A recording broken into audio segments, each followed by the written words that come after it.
Ce rost are o avere colosală dacă pașii îți sunt opriți de un diagnostic medical dureros? Aceasta este povestea lui Andrei, un CEO bogat, care trăia încușcat de aura paraliziei, până când destinul l-a adus în contact cu atingerea magică a unei tinere sărace, de dincolo de zidul biroului său. Cine ar fi crezut că masajul mâinilor aspre ale acelei tinere nu numai că îi va reanima nervii morți ai picioarelor, dar îi va conduce și inima pe Andrei să îngenuncheze pentru a o cere în căsătorie? Descoperiți cum simplitatea poate dărâma aroganța într-o poveste emoționantă. Haideți să începem povestea. Ploaia cădea în rafale în acea după-amiază, stropind geamurile imense de la etajul 20 al zgarie norului care se ridica semeț la marginea Bucureștiului. Această clădire era simbolul gloriei grupului imobiliar Dacia, un imperiu imobiliar ce domina jumătate din oraș. În spatele geamurilor groase, izolate fonic, un bărbat stătea tăcut într-un scaun cu rotile, privind cu ochii goi picăturile de apă care alunecau în jos ca niște lacrimi ce refuzau să cadă. Numele lui era Andrei. Avea doar 32 de ani, o vârstă care ar fi trebuit să fie apogeul succesului pentru un bărbat. Avea o față atrăgătoare, o mandibulă puternică și o privire ascuțită ca a unui vultur. Dar acel vultur își rupsese acum aripile. Acum 3 ani, un accident tragic pe autostradă îi răpise capacitatea de a merge. De atunci, lumea vastă a lui Andrei se restrânsese la rotația rece a roților acestui scaun. Biroul lui Andrei era vast, dominat de culori masculine, gri și negru, dar se simțea gol. Aerul condiționat zumzăia ușor, creând o temperatură rece, parcă reprezentând inima înghețată a proprietarului. Pe biroul său, din lemn de stejar scump, erau îngrămădite dosare de proiecte în valoare de miliarde de lei. Dar toți acești bani nu puteau cumpăra singurul lucru pe care și-l dorea cel mai mult: capacitatea de a merge independent. Andrei ofta adânc, încercă și miște degetele de la picioare. Un ritual disperat pe care îl făcea mereu. În fiecare după amiază își închidea ochii, concentrându și toate gândurile și energia spre vârful piciorului drept. Mișcă-te doar puțin, te rog, îi șoptea inima. Tăcere, niciun răspuns. Picioarele îi rămâneau nemișcate, rigide și amorțite. Se simțea ca un zid gros care tăia comanda creierului către partea inferioară a corpului. Dezamăgirea îi lovi din nou pieptul, mai dureros decât mii de ace. Lovea puternic cotierele scaunului cu rotile. La naiba, e inutil. Totul e o mizerie. Ușa camerei se bătu ușor. Un asistent, un bărbat de vârstă mijlocie, intră cu o tavă pe care era o ceașcă de cafea fierbinte. Numele lui era domnul Petru, un angajat loial care slujea de când defunctul tată al lui Andrei conducea compania. Permiteți, domnule Andrei, aceasta este cafeaua dumneavoastră de după amiază. Am adus și programul întâlnirilor pentru mâine dimineață cu clienții din Japonia, spuse domnul Petru cu o voce blândă și precaută. Andrei își întoarse scaunul cu rotile brusc, înspre domnul Petru. Fața îi era roșie aprinsă, reținând o furie care, de fapt, nu era îndreptată spre asistentul său, ci spre propriul destin. Cine ți-a spus să intri, Petru? Nu ți-am spus că mă uit pe fereastră. Nu vreau să fiu deranjat, strigă Andrei. Vocea sa răsună în camera mare. Domnul Petru își plecă privirea. Mâinile îi tremurau ușor în timp ce ținea tava. Îmi pare rău, domnule, dar medicul dumneavoastră personal a sunat mai devreme. V-a reamintit să nu săriți peste ora de medicamente de după amiază. Auzind cuvintele medic și medicamente, furia lui Andrei atinse apogeul. Pentru el, medicii erau doar o adunătură de înșelători în halate albe, care îi dădeau speranțe false, apoi îi cereau taxe exorbitante pentru eșecurile lor. Chiar săptămâna trecută se întorsese din Singapore cu un diagnostic amar. Nervii picioarelor sale suferiseră o moarte totală și nu ar fi putut niciodată să și revină.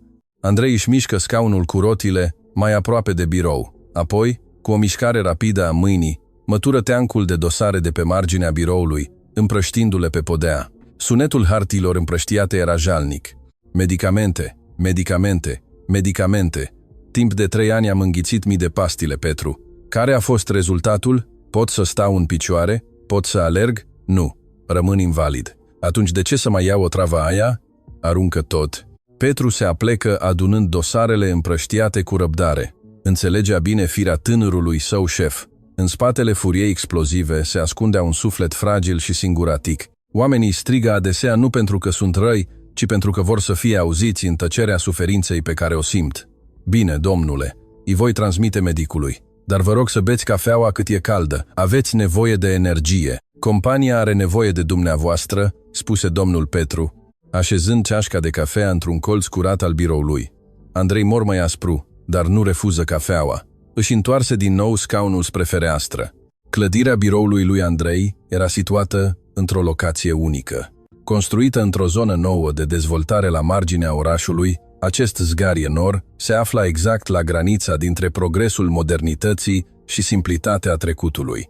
Chiar dincolo de zidul de beton înalt de 3 metri care împrejmuia zona biroului lui Andrei, se întindea un cartier dens populat, Mahalaua Muncii. Mahalaua părea sărăcăcioasă văzută de la etajul 20, acoperișuri ruginite, alei înguste și rufe fluturând în vânt. Era un contrast izbitor cu luxul din biroul lui Andrei, unde marmura lucioasă și candelabrele de cristal atârnau elegant. Jos, noroiul și luminile slab ale străzii erau o priveliște zilnică.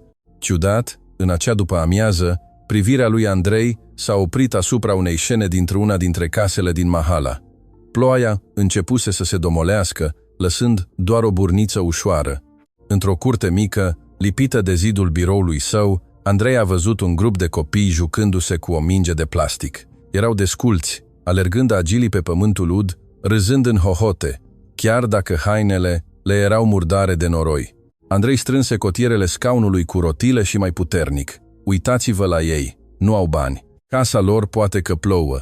Mâncarea lor e probabil modestă, dar au ceea ce Andrei ar schimba acum pentru toată averea sa. Ei au libertate, pot alerga după minge, pot sări de bucurie și pot simți textura pământului sub tălpile lor. Doamne, sau oricine ai fi tu, cel care guvernezi acest univers, este aceasta o glumă pentru tine, mormăi Andrei. Ochii îi erau umezi. Tu mi-ai dat o avere care nu se va termina în 7 generații, dar mi-ai luat ambele picioare. Ce rost are să am cei mai scumpi pantofi din lume dacă nu pot face un pas ca să-i port? Adesea, oamenii uită că cea mai mare binecuvântare nu este ceea ce avem în buzunar, ci ceea ce avem în trupul nostru. Sănătatea este coroana de pe capul celor sănătoși, văzută doar de cei bolnavi. Andrei abia acum realiza această crudă adevărată. Ochii lui Andrei au surprins o altă siluetă jos. O tânără mergea șchiopătând, ținând o umbrelă deasupra unei bătrâne pe oale din Mahala. Tânăra căra o geantă mare de cumpărături într-o mână, în timp ce cu cealaltă mână o ghida cu răbdare pe bătrână, ferind-o de băltoace. Chiar și de la distanță, Andrei putea vedea sinceritatea în limbajul corporal al tinerei. Se oprea de fiecare dată când bătrâna obosea și părea să zâmbească, deși povara pe care o ducea era grea. Această imagine i-a atins inima lui Andrei. În lumea sa plină de oameni cu 2 fețe, unde toți se apropiau de el doar pentru bani și poziție, scena simplă a unei afecțiuni necondiționate părea străină. Andrei închise ochii pentru o clipă. Imaginea accidentului de acum 3 ani se derula din nou în mintea sa ca o casetă stricată. În acea noapte ploua torențial, la fel ca astăzi. Mașina lui Sport a derapat, a lovit parapetul și s-a rostogolit de mai multe ori. Când s-a trezit la spital și-a văzut mama plângând isteric, iar cuvintele chirurgului de atunci îi răsunau clar, bântuindu-i fiecare somn. Îmi pare rău, domnule Andrei, coloana vertebrală a suferit o traumă severă. Șansele să mai mergeți sunt foarte mici. Aproape nule. Aproape nule. 2 cuvinte care îi omorâseră toate vizurile și ambițiile. De atunci, Andrei se schimbase. Cel care fusese cândva prietenos și plin de viață, devenise acum un monstru de care angajații să-i se temeau. Urărea privirile de milă ale altora. Urărea propriile picioare. Ușa camerei se deschize din nou. De data aceasta nu era domnul Petru, ci noua lui secretară frumoasă, dar vizibil înspăimântată. Îmi pare rău, domnule Andrei. Mașina dumneavoastră e gata în holul de jos. Șoferul vă așteaptă, spuse secretara cu o voce tremurândă. Andrei se uită la ceas. Ora 17. 0. Timpul să se întoarcă acasă, la conacul său luxos și gol. O casă cât un palat, locuită doar de el și de servitori, părinții lui locuiau în străinătate, bucurându-se de bătrânețe sau poate evitându-l, pentru că nu puteau suporta să vadă starea jalnică a unicului lor fiu. Spune-i șoferului să nu meargă pe drumul principal, e aglomerație. Vreau să mergem pe drumul din spate, ordonă Andrei rece. Secretara părea confuză. Drumul din spate, domnule, dar e o scurtătură care trece prin Mahalaua de lângă birou. Drumul e îngust și plin de gropi. Mașina dumneavoastră ar putea avea dificultăți. Andrei o privi pe secretară tăios, făcând-o pe femeie să și piardă curajul instantaneu. Te plătesc casă, mi contrazici ordinele. Dacă spun pe drumul din spate, mergem pe drumul din spate. M-am săturat de aglomerația orașului. Vreau să văd altceva. Sau vrei să te concediezi acum? Nu, domnule. Îmi pare rău. Voi transmite șoferului imediat, răspunse secretara bâlbăindu-se. Apoi ieși repede din cameră, înainte de a fi certată mai departe. Andrei își privi din nou picioarele. Își atinse coapsele, care se subțiaseră, pentru că mușchii nu fuseseră folosiți niciodată. Simțea o ură profundă, dar și o dorință. Dorința de a sta drept, de a privi lumea, nu de a privi în sus dintr-o poziție șezândă, ca un cerșetor care cere milă. Viața este, într-adevăr, un mister. Uneori, Dumnezeu ne frânge inima sau ne oprește pașii, doar pentru a ne face să ne oprim pentru o clipă și să privim într-o direcție la care nu ne-am gândit niciodată înainte. Andrei nu știa că decizia sa impulsivă de a merge pe drumul din spate, în acea după-amiază, era modul universului de a-l aduce în fața unui destin care îi va schimba viața pentru totdeauna. Andrei împinse maneta scaunului cu rotile către ușa de ieșire. Roțile de cauciuc scarțaiau ușor pe podeaua de marmură. Fiecare rotație părea să numere invers timpul până la o întâlnire neașteptată. Afară, cerul începea să se înroșească. Culorile portocalii amestecate cu gri împodobeau orizontul vestic. Andrei apăsă butonul liftului executiv. Când ușile de oțel ale liftului se închiseră, își văzu reflecția în oglinda de pe perete. Un bărbat în costum scump, cu un ceas valorând cât o casă, dar stând neajutorat într-un scaun cu rotile. Ce înseamnă să fii rege dacă tronul tău este acest scaun de suferință, Andrei? Îi șopti el propriei sale imagini. Liftul cobori rapid, purtând povara din ce în ce mai grea a inimii lui Andrei. Nu știa că jos, într-un colț al parcării din spate, care se învecina cu mahalaua, cineva îl aștepta. Cineva care nu avea avere, dar avea o bogăție sufletească capabilă să topească muntele de gheață din inima lui Andrei. Adesea leacul pentru rănile noastre nu se găsește în spitale de lux cu echipamente sofisticate, ci este ascuns în locuri neașteptate, în mâinile oamenilor pe care îi subestimăm. Așa cum floarea de lotus crește frumos într-un iaz tulbure, speranța apare adesea din cele mai simple locuri. Ușa liftului se deschise la parter. Aerul umed rămas de la ploaie îi întâmpină fața lui Andrei. Își îndreptă scaunul cu rotile spre ușa din spate a clădirii, unde l-aștepta mașina sa de lux. Dar un mic incident era pe cale să se întâmple. Un incident care va deveni o punte între turnul de fildeș, unde domnea, și coliba de bambus, unde se afla speranța. Pașii destinului începeau să lucreze. Roata vieții era pe cale să se rotească, ducându-l pe Andrei nu pe autostrada lină, ci pe un drum pietruit care îl va conduce acasă, la adevărata esență a umanității. Aroma de pământ ud și asfalt fierbinte se răspândea în aer când ușa automată de sticlă de la holul din spate al clădirii se deschize. Această zonă era mult diferită de holul principal, cu pardoseală de marmură italiană și parfum scump de lavandă. Era o zonă de încărcare, descărcare, unde erau parcate camioane de gunoi și mașinile angajaților de rang inferior. Pereții erau doar de beton brut, nevopsit perfect, iar iluminatul era slab, bazându-se doar pe niște neoane lungi care pâlpaiau obosite. Andrei își scoase scaunul cu rotile din liftul de marfă. Alesese intenționat acest drum. Urăra privirile false de admirație ale recepționerelor din holul principal sau salutările superficiale ale directorilor de divizie care pretindeau că le pasă, dar de fapt îi urmăreau poziția. Aici, în această zonă din spate, lumea părea mai sinceră. Mirosul de gunoi, bălțile de apă murdară și zgomotul motoarelor diesel ale camioanelor erau o sinceritate aspră, dar reală. Șoferul său personal, domnul Grigore, îl aștepta lângă limuzina neagră lucioasă, al cărei preț era echivalent cu costul hranei pentru o mahala întreagă timp de un an. Domnul Grigore părea nervos. Știa prea bine că șeful său era într-o stare prostă. Bătrânul deschize repede ușa din spate a pasagerului și desfășură o umbrelă mare, deși ploaia se transformase într-o burniță fină. Veniți, domnule Andrei, aveți grijă. Drumul e cam alunecos din cauza mușchiului, spuse domnul Grigore, înclinându-se respectuos. Mâinile îi tremurau ușor pe mânerul umbrelei. Andrei nu răspunse.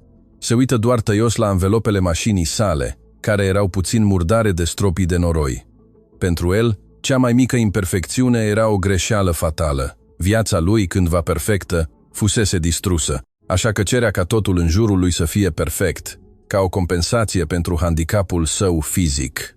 Dă-te la o parte. Pot singur, spuse Andrei tăios când domnul Grigore intenționa să-i apuce scaunul cu rotile pentru a-l ajuta să-l împingă. Andrei ura să fie ajutat. Fiecare mână întinsă de altcineva era pentru el o umilință. Era o amintire că era un om pe jumătate, incomplet. Cu puterea brațelor sale, dezvoltată în 3 ani de rotit roțile, își împinse scaunul înainte, apropiindu-se de ușa deschisă a mașinii. Însă destinul are adesea un simț al umorului macabru. Roata mică din fața scaunului cu rotile i-a căzut brusc într-o crăpătură a sistemului de drenaj, într-un grilaj de fier ruginit, încastrat în asfalt. Fierul de pe canal era puțin îndoit și ruginit, lărgind crăpătura. Poc, se auzi un zgomot puternic de metal. Corpul lui Andrei s-a zguduit înainte, aproape aruncat de pe scaun. Dacă nu ar fi fost rapid să se țină cu ambele mâini de cadrul ușii mașinii. O senzație de rușine i-a cuprins fața, mai fierbinte decât o palmă. Domnule Andrei, o, Doamne, îmi pare rău, domnule, nu am văzut acea gaură, exclamă domnul Grigore. Panicat, scăpând umbrela și îngenuncind pentru a încerca să ridice roata blocată a scaunului. Andrei dădu la o parte mâna șoferului cu brutalitate. Respirația îi era sacadată. Se simțea ca o broască țestoasă răsturnată, neajutorat și expus privirilor. Nu mă atinge. Nu ești bun de nimic, Grigor. De ce ai parcat chiar deasupra acestei găuri nenorocite? Vrei să mă omori? Strigă Andrei. Vocea sa răsună în parcarea pustie, reflectându-se pe pereții reci de beton. Domnul Grigor se retrase înspăimântat, cu fața palidă. Îmi pare rău, domnule. Zona cealaltă era plină de camioane de gunoi. Am crezut că aici e sigur. Andrei încercă și tragă roata înapoi, dar în zadar. Fierul de pe canal îi strângea puternic roata de cauciuc, ca o falcă de crocodil. Era blocat. El, un CEO care deținea mii de hectare de teren, fusese acum învins de o bucată de fier ruginit din parcarea din spatele propriului său birou. In acel moment, o voce blanda sparge tensiunea, o voce calma, ca susurul apei între un deșert arid. Permiteți-mi, domnule, nu trageți cu forța. Se va rupe axul roții. Este prins în siguranța de fier. Andrei se întoarse rapid. Acolo stătea o tânără în uniforma ei de femeie de serviciu, de un albastru deschis, puțin uzată, dar curată. Ginea o mătură de nuiele și o lopățică de plastic. Fața ei era simplă, fără machiaj, dar pielea-i măslinie strălucea sub lumina slabă a neonului. Era Mara, tânăra pe care Andrei o văzuse mai devreme de la fereastra etajului 20. Tânăra care ghidase bătrâna prin ploaie. Acum tânăra stătea la doar 2 metri de el, privindu-l nu cu teamă, ca domnul Grigore, și nici cu milă, ca alții. Privirea ei era plată, calmă și profundă. Cine ești tu? Cum îndrăznești să te amesteci în treburile mele? Strigă Andrei. Nu-i plăcea să aibă martorii ai slăbiciunii sale, mai ales o subalternă de rang inferior. Mara nu se retrase niciun pas. Își așeză mătură și lopățica lângă perete, cu grijă. Se apropie cu pași siguri, dar respectuoși. Sunt Mara, domnule, femeia de serviciu de pe tura de seară. Îmi pare rău dacă sunt îndrăzneață, dar dacă continuați să forțați scaunul, anvelopa se va rupe și nu veți putea ajunge acasă. Permiteți-mi să vă ajut, știu cum să fac, spuse Mara cu un ton foarte respectuos, dar care conținea o fermitate ciudată. Fără să aștepte acordul lui Andrei, care era încă tăcut de uimirea curajului tinerei, Mara îngenunche în dreptul roții blocate. Nu-i păsa că uniforma îi se murdărea atingând asfaltul noroios. Dă-te la o parte, nu mi-atinge lucrurile. Costă mai mult decât salariul tău pe un an, amenința Andrei, deși vocea îi slăbise puțin din cauza curiozității. Mara zâmbi ușor, atât de ușor încât aproape nu se vedea. Obiectele inanimate rămân obiecte inanimate, domnule. Oricât de scump ar fi, dacă se strică, nu pot fi folosite. Ceea ce este scump este corpul dumneavoastră. Vă rog să vă calmați puțin. Furia doar vă va încorda mușchii și va îngusta circulația sângelui. Andrei rămase mut. Era prima dată când cineva îndrăznea să-l sfătuiască direct în fața lui, într-un moment de furie mare. Cuvintele acestei tinere erau simple, dar îi atinseseră inima.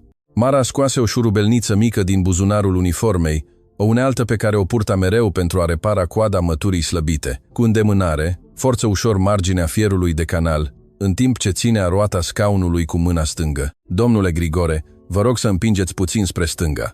Încet, ordonă Mara șoferului care era încă uluit. Domnul Grigore se conformă imediat, de parcă Mara ar fi fost șefa lui în acel moment. 1, 2, 3, clic. Se auzi un sunet melodios de metal desprinzându-se. Roata scaunului era liberă. Mara trase ușor scaunul cu rotile înapoi, într-o zonă plană. Apoi se ridică, curățându, și genunchii murdari cu o palmă ușoară. Gata, domnule. Puteți intra acum în mașină, spuse Mara, înclinându-se respectuos. Andrei rămase blocat. O privi pe tânără cu ochi cercetători. Era ceva diferit. Felul în care se mișca, felul în care vorbea. Și stați puțin. Andrei simți ceva ciudat la piciorul său. Când scaunul cu rotile fusese smuls, o vibrație mică se propagase de la talpa piciorului său drept până la gambă. Foarte fină, ca o furnică ce mergea. Dar era acolo. Timp de 3 ani nu simțise nimic altceva decât amorțeală și frig. Așteaptă, zise Andrei, când Mara era pe cale să se întoarcă și ia mătura. Mai devreme, când țineai roata, mâna ta mi-a atins piciorul. Mara se întoarse, fața ei rămânând calmă. Așa este, domnule. Îmi pare rău, dar dosul mâinii mele a atins accidental glezna dumneavoastră când am scos fierul. Andrei înghiți în sec. Gâtul lui era uscat. Ce ai făcut? De ce simt o căldură? Întrebarea ieși pur și simplu. Andrei se simțea de fapt jenat să recunoască că simțise acea senzație. O senzație de căldură care se răspândise pentru o clipă, apoi dispăruse. Ochii Marei străluciră pentru o clipă. Se apropie din nou. De data aceasta, îndrăzni să privească direct în ochi pe Andrei. În ochii tinerei, Andrei își văzu reflecția fragilă. Simțiți căldură? Întrebă Mara, asigurându-se. Puțin, ca o înțepătură de albină, dar în carne. E imposibil. Medicii au spus că nervii mei sunt complet morți. Picioarele mele sunt doar carne putredă lipită de oase, răspunse Andrei cu amărăciune. Mara clătină ușor din cap. Se așeză din nou ghemuit în fața lui Andrei. De data aceasta cu o intenție diferită. Nu se mai uita la roata scaunului. Se uita la picioarele lui Andrei, învelite în pantaloni scumpi și pantofi de piele lucioasă. Pot să examinez puțin, domnule? Nu vă voi răni? Vreau doar să verific ceva, ceru Mara.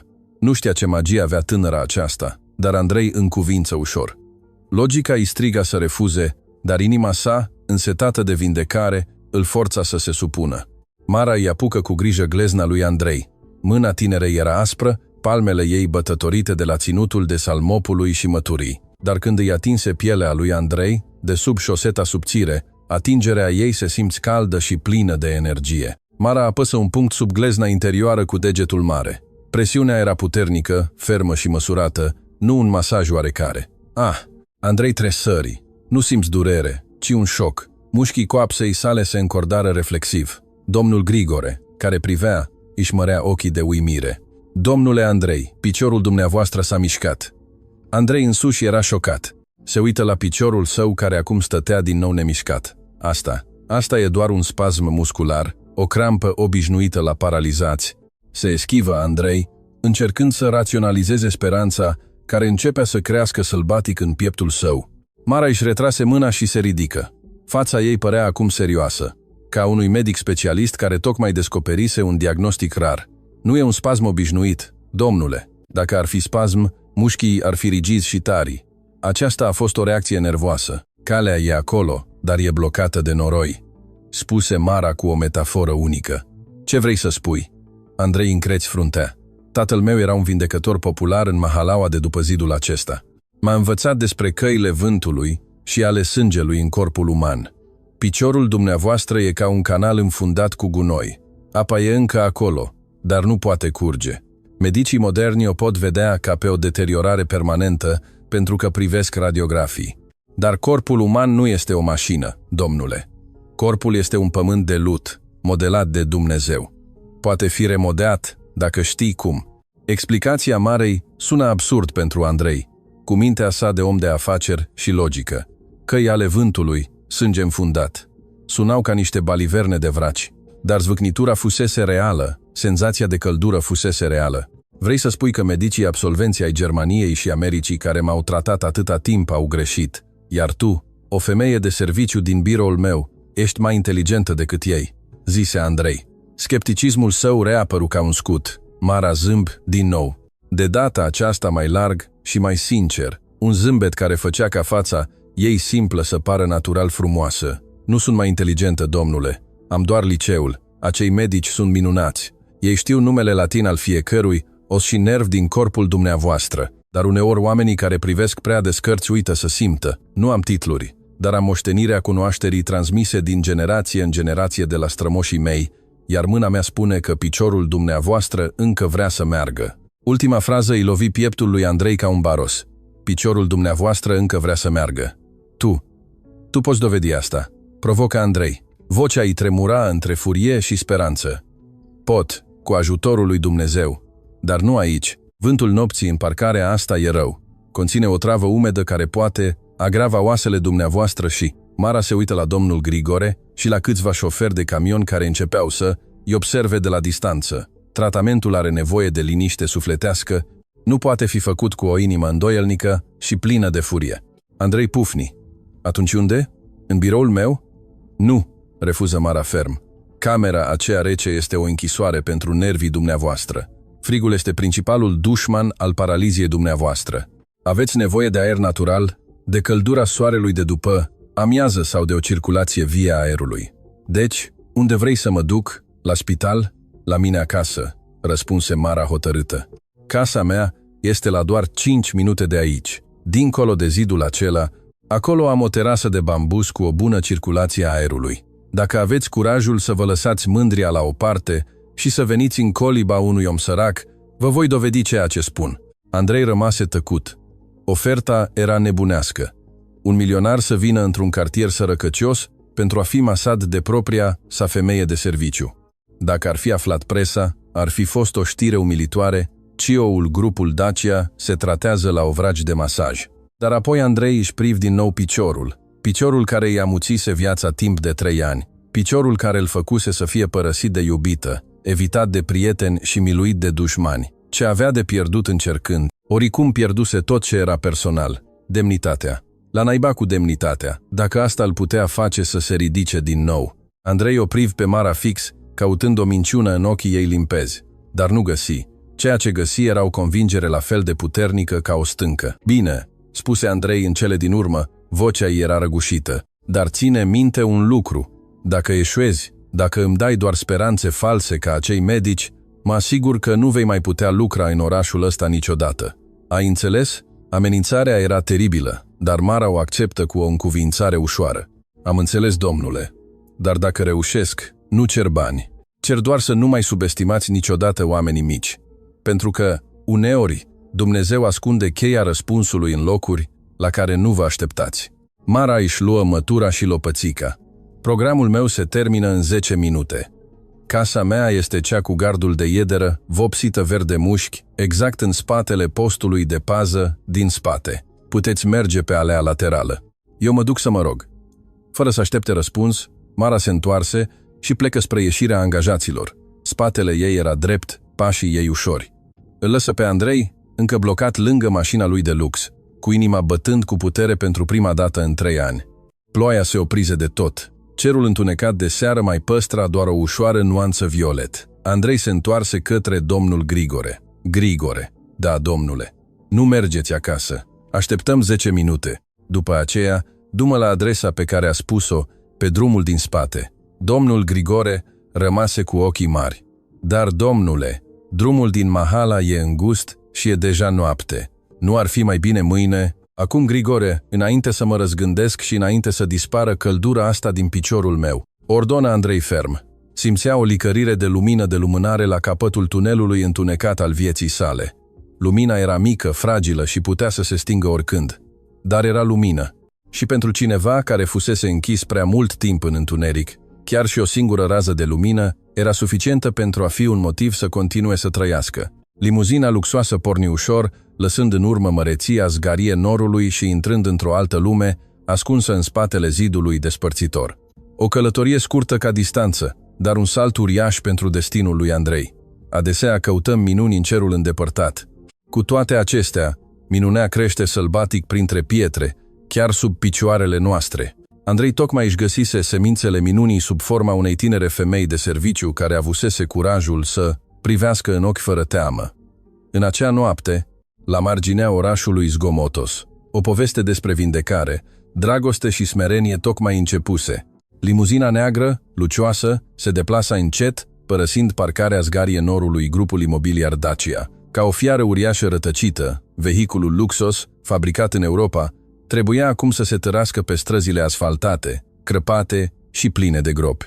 Distanța dintre opulența biroului lui Andrei și casa Marei nu era de fapt mai mare de 500 de metri în linie dreaptă, însă, social și mental, acea distanță se întindea cât cerul și pământul. Domnul Grigore ținea volanul cu mâinile umede de transpirație rece. Trebuia să fie extrem de atent. Străzile Mahalalei din spatele clădirii de birouri erau foarte înguste, abia încăpeau o singură mașină. În stânga și în dreapta drumului, șanțuri deschise căscau larg, gata să înghită roțile mașinii dacă șoferul era neatent măcar o clipă.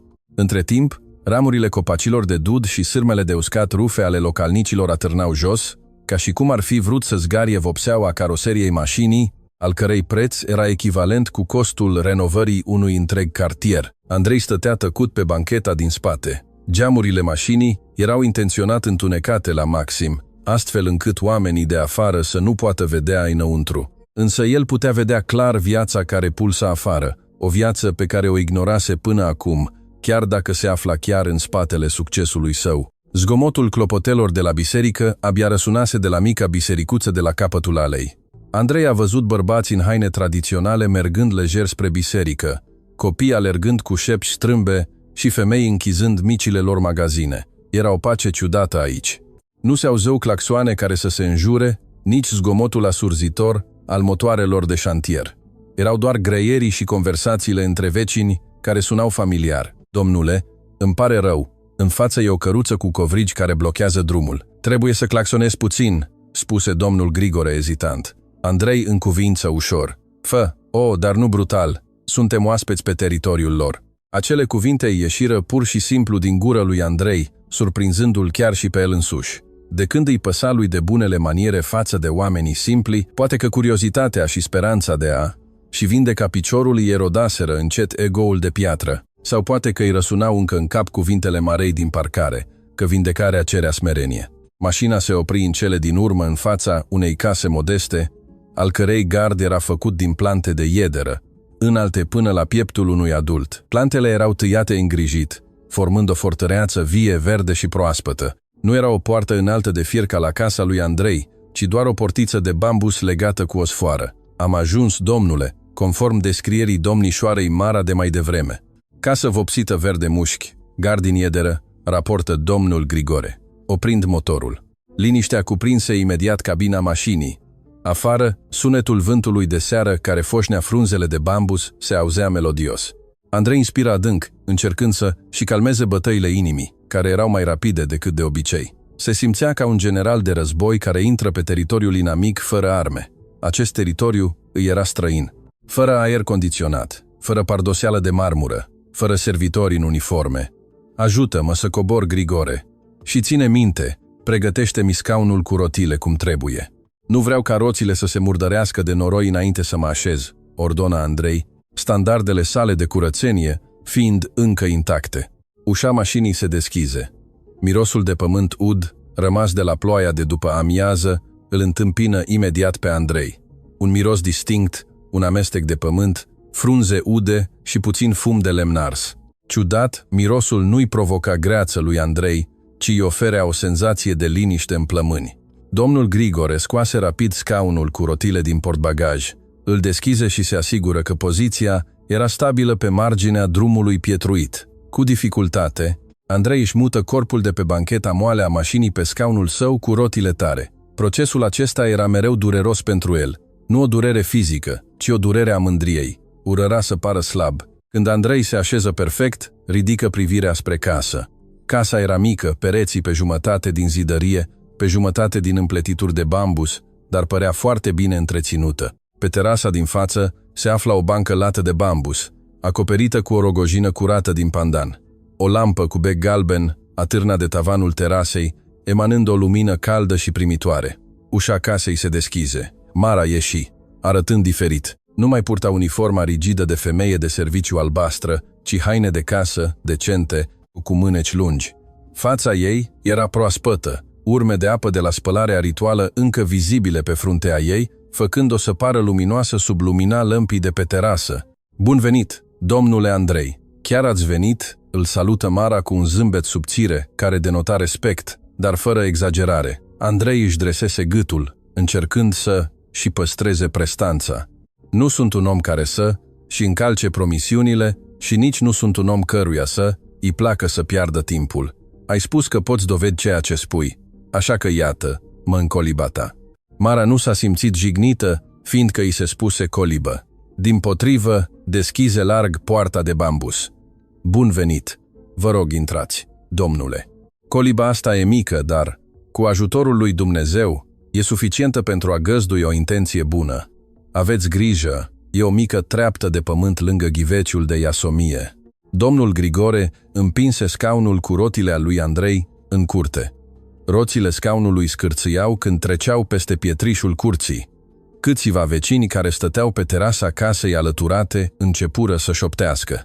Arătau cu degetul spre mașina de lux a lui Andrei și spre scaunul său cu rotile. Andrei se simți jenat. Vroia să le strige să nu-l mai privească ca pe un animal de circ. Însă, înainte ca furia lui Andrei să explodeze, o bătrână cu spatele gârbovit ieși din casă, urmând-o pe Mara. Părul ei era complet alb, strâns într-un coc simplu, cu un ac de păr. Fața ei era ridată de vârstă, dar ochii ei emanau blândețea unei mame. Era doamna Ileana, mama Marei. O, avem un oaspete de seamă, se pare. Domnișoara Mara a spus că șeful ei vrea să treacă pe la noi. Veniți, veniți, domnule. Simțiți-vă ca acasă. Îmi pare rău, e înghesuit și cam dezordonat, spuse doamna Ileana cu o voce tremurătoare, dar sinceră.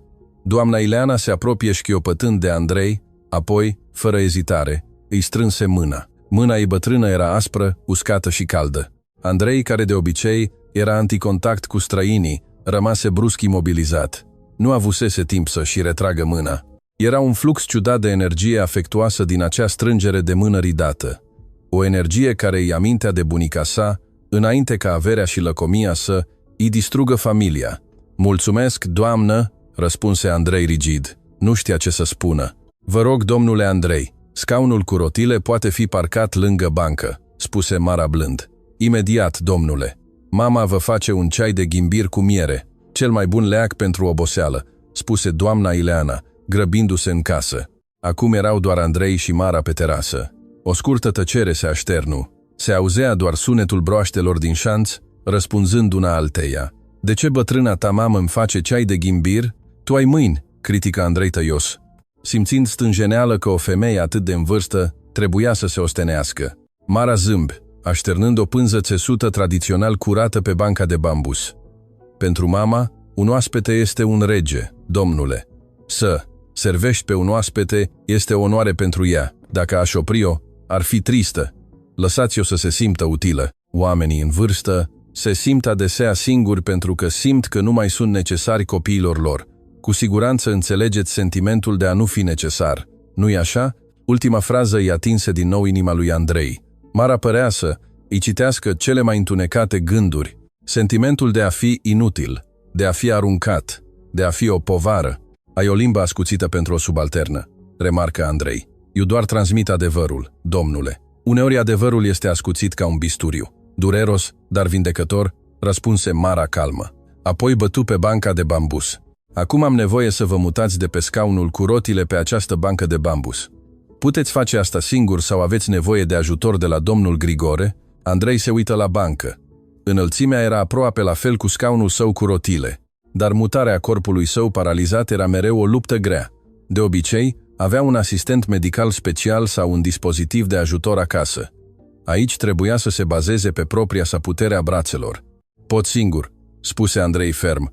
Blocă roțile scaunului, apoi, cu răsuflarea tăiată, își sprijine ambele mâini de mânerele scaunului, își ridică corpul cu toată puterea și își balansă șoldurile spre bancă. Fața ei era roșie, reținând greutatea propriului corp. Venele de la gât îi ieșeau în relief. Pac! Corpul său ateriză destul de dur pe bambus. Bambusul scarțăi puternic, dar rezistă ferm greutății lui Andrei. Andrei gâfâi. Transpirația rece îi curgea pe tâmple. Se simțea rușinat să fie văzut atât de epuizat. Bravo! Puterea brațelor dumneavoastră este extraordinară. Aceasta este o resursă importantă. Dacă brațele dumneavoastră sunt slab, coloana vertebrală nu va avea susținere, îl lăudă Mara sincer. Nu văzuse stângăcia lui Andrei, văzuse potențialul puterii. Mara se așeză apoi în genunchii pe podeaua terasei, exact sub picioarele lui Andrei, care atârnau pe marginea băncii. Această poziție o făcea pe Mara să fie mai jos decât picioarele lui Andrei. În cultura bunelor maniere, aceasta este o poziție de servitudine, dar pentru Mara, aceasta era poziția unui vindecător care își respectă pacientul. Domnule Andrei, îl chemă Mara încet. Înainte să încep, trebuie să vă cer permisiunea. Acest masaj nu este un masaj de relaxare, ca la spaurile dumneavoastră scumpe. Acesta este un masaj tradițional pentru nervii. Va fi foarte dureros, chiar chinuitor, pentru că trebuie să trezesc nervii adormiți forțat de 3 ani. Andrei o privi pe tânără de sus. Lumina galbenă a terasei făcea ca umbra genelor Marei să pară lungă pe obraz. Am simțit durerea accidentului care aproape m-a ucis. Am simțit durerea operației la coloană timp de 12 ore. Crezi că masajul tău cu mâinile mici poate fi mai dureros decât un bisturiu? Mara ridică privirea. Ochii îi priveau direct în ochii lui Andrei. Bisturiul taie pielea, domnule. Dar acest masaj va tăia memoria mușchilor dumneavoastră. Corpul dumneavoastră păstrează trauma. Durerea pe care o veți simți mai târziu este o durere de rezistență.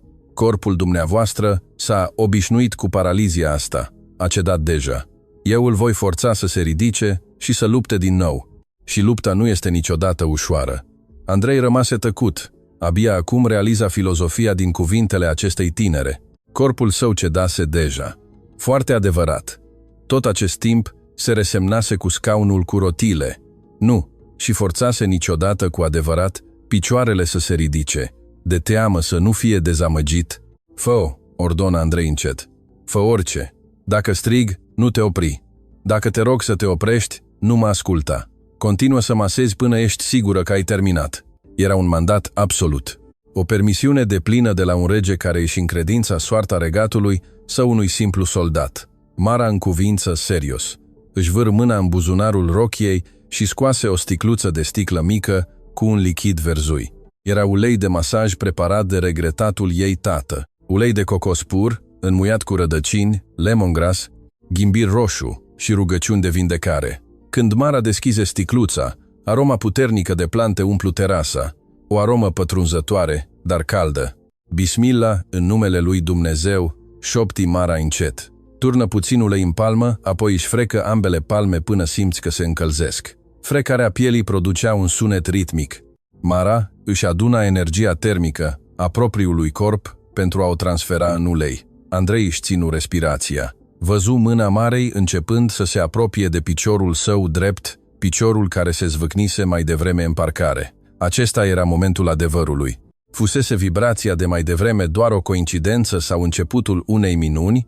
Între timp, în casă, doamna Ileana pândea de după perdea veche a ferestrei. Buzele îi murmurau o rugăciune.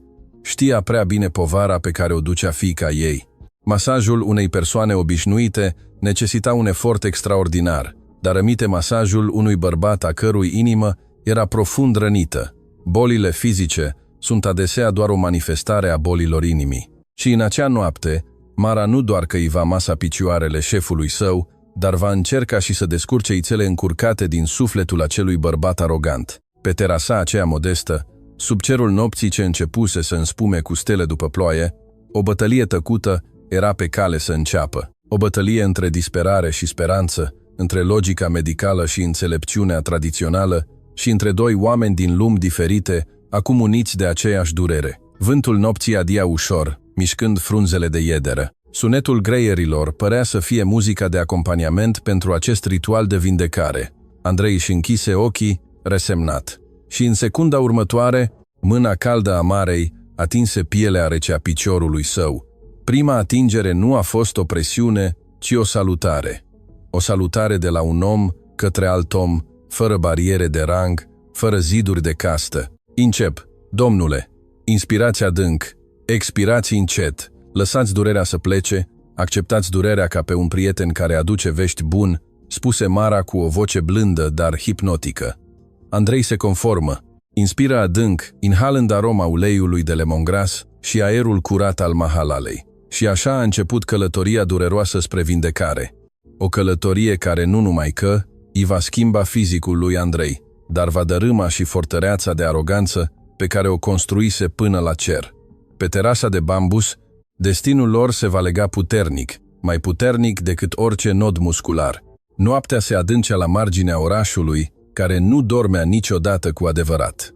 Sunetul greierilor și al broaștelor din șanț se amesteca cu zgomotul slab al unei ambulanțe de pe șoseaua îndepărtată. Pe terasa casei pe piloni, jumătate din zidărie, jumătate a familiei Marei, timpul părea să se oprească. Becul galben de 5 vați care atârna de tavanul terasei se legăna ușor în bătaia vântului, creând umbre dansatoare pe pereții de bambus împletiți. Aceste umbre erau siluetele a 2 oameni care se luptau cu destinul. Unul stătea în genunchi, plin de concentrare. Celălalt zăcea rigid, cu fața palidă. Andrei strângea marginea băncii de bambus atât de puternic, încât articulațiile degetelor îi albiseră.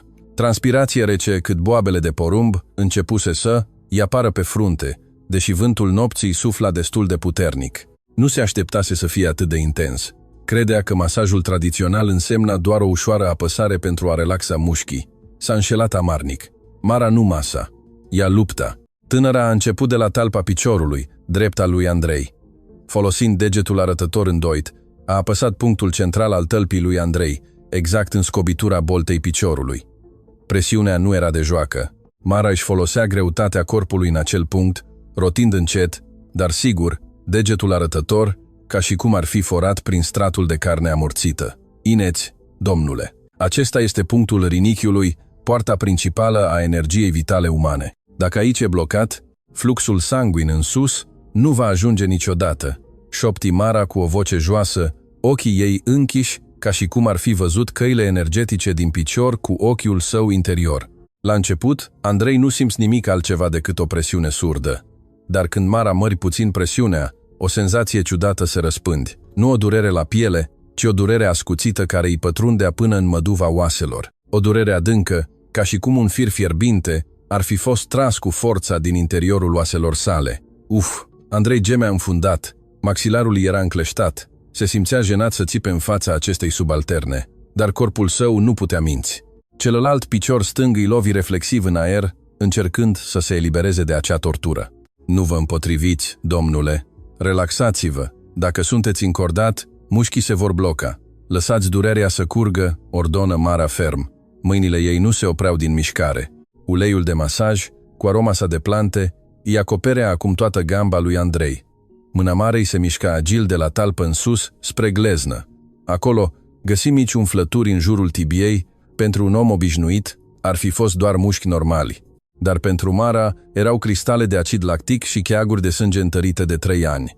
Simțiți aceste noduri sub piele ca nisipul? Întrebă Mara, frecând zona cu degetul mare. Andrei în cuvință slab. Respirația îi era sacadată. Da, se simte cald. E gunoi, domnule. Gunoi metabolic acumulat pentru că piciorul dumneavoastră nu a fost niciodată mișcat. Medicii l-ar putea numi atrofie musculară, dar noi îl numim sânge mort. Trebuie să zdrobesc aceste cristale pentru a deschide din nou calea sângelui. Va fi foarte dureros. Sunteți pregătit? Nici nu apucă Andrei să răspundă, că Mara deja făcea o mișcare de măcinare de-a lungul tibiei lui Andrei. Folosea baza palmei, apăsând puternic, apoi împingând în sus spre genunchi. De data aceasta, Andrei nu se mai putu abține. Un țipăt lung îi ieși din gură, spargând liniștea nopții în Mahala. Durerea era insuportabilă. Se simțea ca și cum pielea gambei era jupuită de vie, apoi turnată cu apă sărată. Domnul Grigore, care stătea lângă mașină, își acoperi ochii, îngrozit, nu putu suporta să-l vadă pe șeful său suferind atât de mult. Doamna Ileana, care pândea de la fereastra bucătăriei, lăcrima, știa prea bine durerea aceea. Regretatul ei soț obișnuia să trateze paralizați din cauza accidentelor vasculare cerebrale sau a accidentelor. Ipătul pacientului era un semn că nervii lor erau încă în viață. Tăcerea pacientului era un semn al morții nervilor. Așa că țipătul lui Andrei Era muzică frumoasă pentru urechile unui vindecător, pentru că însemna că există speranță. Andrei gâfâia, pieptul îi urca și cobora rapid. Lacrimii curgeau din colțurile ochilor, amestecate cu transpirație. Oprește, oprește, Mara! Piciorul meu simte că va exploda!" gemea Andrei disperat. Mara se opri o clipă, dar nu, și retrase mâinile de pe piciorul lui Andrei. Doar îi reduse presiunea, mângâind ușor gamba înroșită pentru a calma nervii șocați. "Îmi pare rău, domnule. Știu că este o tortură, dar uitați-vă la asta," spuse Mara, arătând spre dosul piciorului lui Andrei. Andrei își deschize ochii umflați și privi în jos la piciorul său, ceea ce văzu îl lăsă mut. Venele fine de pe dosul piciorului său, care înainte erau scufundate și invizibile, începuseră acum să iasă în relief de culoare albastru-verzui. Era o pulsație fină acolo, o pulsație a vieții. Piciorul care timp de 3 ani fusese palid și rece ca un cadavru, acum își schimbase culoarea într-un roșu cald. "Vedeți venele acele albastre?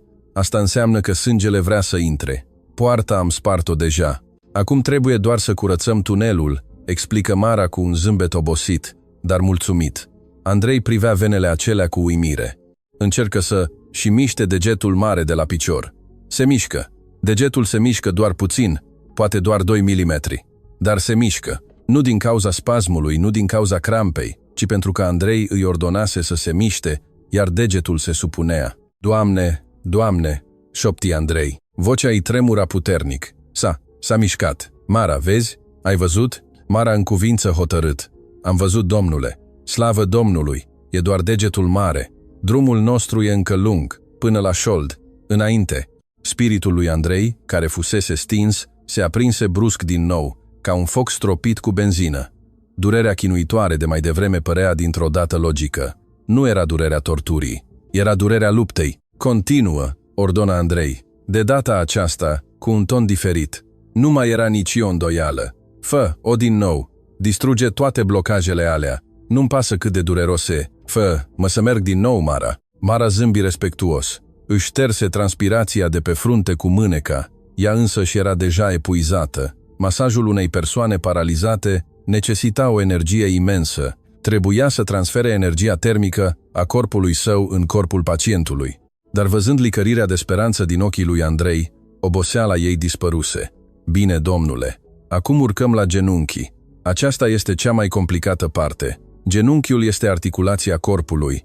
Aici sunt multe joncțiuni de nervi și ligamente. Trebuie să fiți relaxat. Nu rigid," instrui Mara. Mara turnă din nou ulei. De data aceasta, îl amestecă cu ghimbir roșu, proaspăt răzuit, pe care mama ei îl pregătise într-un castron mic. Ghimbirul roșu are o proprietate termică puternică, fiind foarte bun pentru încălzirea articulațiilor rigide. Aplică amestecul de ulei și ghimbir pe rotula genunchiului lui Andrei. Andrei simte o senzație inițială de căldură confortabilă, însă cu timpul se transformă într-o arsură puternică. Mara începe să maseze zona din spatele genunchiului, unde se afla pliul piciorului. Acolo se afla un nod nervos mare care conecta coapsa și gamba. Mâna Marei dansa cu o tehnică de ciupire. Trăgea de venele mari din spatele genunchiului ca și cum ar fi ciupit coardele unei chitare. Poc, poc. Sunetul venelor lovindu-se deosera dureros. "Ah, Mara, doare atât de tare. Mă simt ca și cum aș fi electrocutat," se plânse Andrei. Dinții îi clănțăneau de durere. "Chiar așa e, domnule. Electricitatea corpului dumneavoastră este reconectată. Mai rezistați puțin. Inspirații, expirații." În mijlocul procesului dureros, ochii lui Andrei priviră înainte. Din poziția întinsă pe terasa modestă a Marei, putea vedea propriul său birou, clădirea Zgaryenor, care se ridica înaltă dincolo de zidul despărțitor. Clădirea era acum întunecată, doar lumina roșie intermitentă de pe vârf licărea. Andrei reflectă. În acea clădire luxoasă avea un scaun ergonomic în valoare de sute de mii de lei, proiectat special pentru a-i susține spatele. Dar scaunul nu-l vindecase niciodată. Aici, pe o bancă de bambu stare, care probabil nu valora nici măcar 100 de lei, găsea vindecare. Cât de ironic este viața. Căutăm adesea fericirea în locuri îndepărtate și scumpe. Cu toate acestea, fericirea se ascunde adesea în simplitate. Căutăm medicamente chiar și în străinătate. Însă medicamentul se află în mâinile propriilor noștri vecini, pe care i-am subestimat tot acest timp. "Domnule Andrei, îl chemă Mara, scoțându-l pe Andrei din visare. Da, răspunse Andrei. Acum, coapsa. Mii de scuze, dar trebuie să vă ating coapsa puțin mai sus. Nu este pentru a fi necuvincioasă, dar centrul nervului sciatic se află la baza coapsei și a fesierilor. Dacă vă simțiți inconfortabil, spuneți-mi. Mă voi opri, spuse Mara foarte respectuos. Fața ei era puțin roșie de rușine. La urma urmei, era o fată de la țară, care ține la tradițiile românești. Atingerea coapsei unui bărbat care nu era soț era un lucru dificil pentru ea. Andrei o privi pe fată. Văzu o sinceritate extraordinară. Nu era nici măcar o privire seducătoare sau ieftină. Era doar profesionalismul unui vindecător. Fă, o Mara, am încredere în tine. Ești medicul meu acum. Medicii nu au limite de gen când salvează viețile pacienților, răspunse Andrei cu înțelepciune. Mara încuvință ușor. Bismillah. Începu să imaseze coapsa lui Andrei, ale cărei mușchi se micșoraseră. Coapsa, care fusese odinioară puternică, pentru că Andrei alerga mult, era acum moale și lipsită de forță. Mara masa cu mișcări de frământare și lovituri ușoare pentru a trezi mușchii adormiți. Când mâna Marei atinse treimea superioară a coapsei, Andrei simți ceva diferit. Nu durere, ci o vibrație. Vibrația se propagă în sus spre șold, apoi spre coloana vertebrală. Așteaptă, spuse Andrei. Mara se opri. Ce e, domnule? Nu e durere, dar simt că trebuie să urinez, spuse Andrei sincer. Fața lui era roșie de rușine. Mara zâmbi larg. Alhamdulillah, slavă Domnului. Aceasta este cea mai bună veste din această seară, domnule. Ce vrei să spui? Vreau să urinez și tu spui că e bine. Aș putea să mă ud aici, zise Andrei panicat. Până acum, folosise un cateter sau scutece pentru adulți, pentru că nu. Și putea controla vezica urinară din cauza nervilor afectați. Nu simțise niciodată nevoia.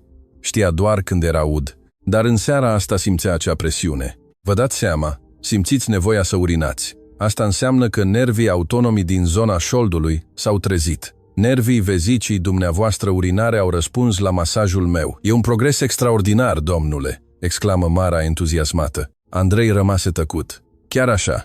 Uitase cum se simțea nevoia de a urina. Acea senzație inconfortabilă, apăsătoare în abdomenul inferior, pe care de obicei oamenii o urau, părea acum un dar minunat pentru Andrei. Domnule Grigore, vă rog să-l ajutați pe domnul la baie. Îmi pare rău, baia e în spate. E cam îngustă și trebuie să stați pe vine. Dar există un mâner la o găleată, chemă Mara. Domnul Grigore alergă spre el. Gata, domnișoară. Haideți, domnule Andrei. Cu mare dificultate, ajutat de domnul Grigor și de un baston de sprijin din casa Marei, Andrei își târă pașii spre baia simplă din spatele casei. Mara aștepta pe terasă, răsuflând ușurată.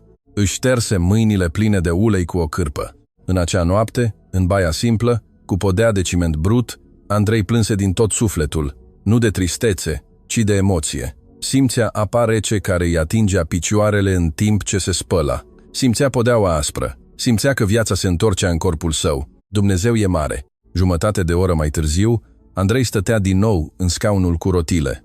Părea proaspăt, deși fața îi era obosită. Mara îi oferi un pahar cu ceai de ghimbir cu miere, încă cald. Beți mai întâi, domnule, pentru a înlocui fluidele corporale pierdute prin transpirație, îi spuse Mara. Andrei primi paharul de tablă cu motive florale cu ambele mâini. Sorbi din el, dulce, picant, cald. Avea un gust mult mai bun decât vinul scump pe care îl bea de obicei la petrecerile de afaceri. Mulțumesc, Mara, spuse Andrei sincer. O privi pe tânără fix. Nu mi-ai masat doar picioarele. Tocmai mi-ai dat o a doua viață. Mara își plecă privirea ascunzându-și zâmbetul rușinat. Nu eu am făcut-o, domnule. Eu sunt doar un intermediar. Cel care vindecă este Dumnezeu și de asemenea voința dumneavoastră puternică de a vă vindeca. Dacă ați fi renunțat pe parcurs, nu aș fi putut face nimic. Cât îți datorez pentru seara asta? Întrebă Andrei. Mâna dreaptă îi scotoci în buzunarul hainei, care atârna de un cui pe perete. Scoase portofelul gros de piele. Mara clătină repede din cap. Se dădu înapoi. Nu, domnule. V-am spus deja în parcare. Dacă reușesc, nu cer bani. Cer doar să nu mai subestimați niciodată oamenii mici. Promisiunea este o datorie. Andrei rămase uluit. Scose un teanc de bancnote roșii. Suma era probabil de milioane de lei. Dar Mara le refuză delicat, dar ferm. Păstrați-vă banii, domnule. Banii nu sunt valabili aici pentru a cumpăra sinceritate. Dacă insistați să mi dați banii, asta ar jigni profeția moștenită de la tatăl meu. Tatăl meu spunea mereu că cunoașterea este o încredințare, nu o marfă. Andrei se simți din nou lovit. În acea noapte, fusese lovit de nenumărate ori de înțelepciunea acestei tinere absolvente de liceu. Își puse încet portofelul la loc. Își dădu seama că existau lucruri în lume care nu puteau fi cumpărate cu bani, iar acelea erau, de fapt, cele mai prețioase. Bine, dacă nu vrei bani, permite-mi să-ți răsplătesc în alt mod. De mâine, voi veni aici în fiecare după amiază. Vreau să fii terapeutul meu personal până voi putea alerga cu adevărat. Poți? Mara zâmbi. Desigur, domnule. Ușa colibei acesteia este mereu deschisă, dar țineți minte, trebuie să veniți ca pacient, nu ca șef. Pe banca asta, titlul dumneavoastră de CEO trebuie lăsat la poarta grădinii. Andrei râse înfundat. Un râs proaspăt și eliberator. Un râs care lipsea de multă vreme de pe buzele sale. Gata, doamnă doctor. Voi fi un pacient ascultător. Vântul nopții devenea tot mai rece, dar inima lui Andrei se simțea caldă. Se uită la ceas. Era deja ora 21:00. Grigore, haide, mergem acasă. Mâine trebuie să muncim din greu și seara trebuie să ne întoarcem aici la timp, ordonă Andrei plin de entuziasm. Când mașina de lux părăsi curtea Marei, Andrei nu închise geamul. Lăsă vântul nopții să îi bată pe față. Îi făcu cu mâna Marei și doamnei Leana, care stăteau pe terasă. Pentru prima dată în 3 ani, Andrei abia aștepta ziua de mâine. Avea un scop nou, avea o speranță nouă și, cel mai important, avea un motiv să zâmbească. Prin oglinda retrovizoare, Mara urmărea plecarea mașinii cu o privire greu de descifrat. Simțea oboseală în corp, dar fericire în inimă. Știa că sarcina ei nu era terminată. Acesta era doar începutul. Vindecarea piciorului lui Andrei ar putea dura luni întregi, dar vindecarea inimii lui Andrei, care era atât de dură, ar putea dura o viață întreagă. Și fără să și dea seama, Mara era pregătită să accepte acea provocare. Adesea, dragostea nu crește din prima privire fermecătoare, ci din durerea împărtășită și din procesul de vindecare parcurs împreună. Printre aroma uleiului de masaj și praful străzilor din Mahala, semințele sentimentului începeau să crească luxuriant, fără ca ei să și dea seama. Timpul este cel mai misterios vindecător. El trece fără zgomot, dar pașii săi pot transforma stâncile în nisip și urandor, fără să și dea seama. Trecuse o lună de la prima seară în care Andrei călcase, sau mai bine zis, roțile scaunului său, pe terasa casei pe piloni a Marei. O lună nu era mult timp în calendar, însă pentru Andrei se simțea ca un secol de viață nouă. Rutina lui se schimbase complet. Înainte, ora 17. 0 era momentul să se enerveze din cauza aglomerației sau să bea alcool singur în penthouse, ul său luxos pentru a uita singurătatea. Acum, ora 17. 0 era o oră sfântă. O oră în care inima îi bătea nu de stres, ci de un entuziasm copleșitor. În fiecare după amiază, exact când soarele începea să apună la vest și lăsa o nuanță de portocaliu pe cerul de la marginea orașului, limuzina neagră a lui Andrei ieșea pe poarta din spate a impunătoarei clădiri de birouri.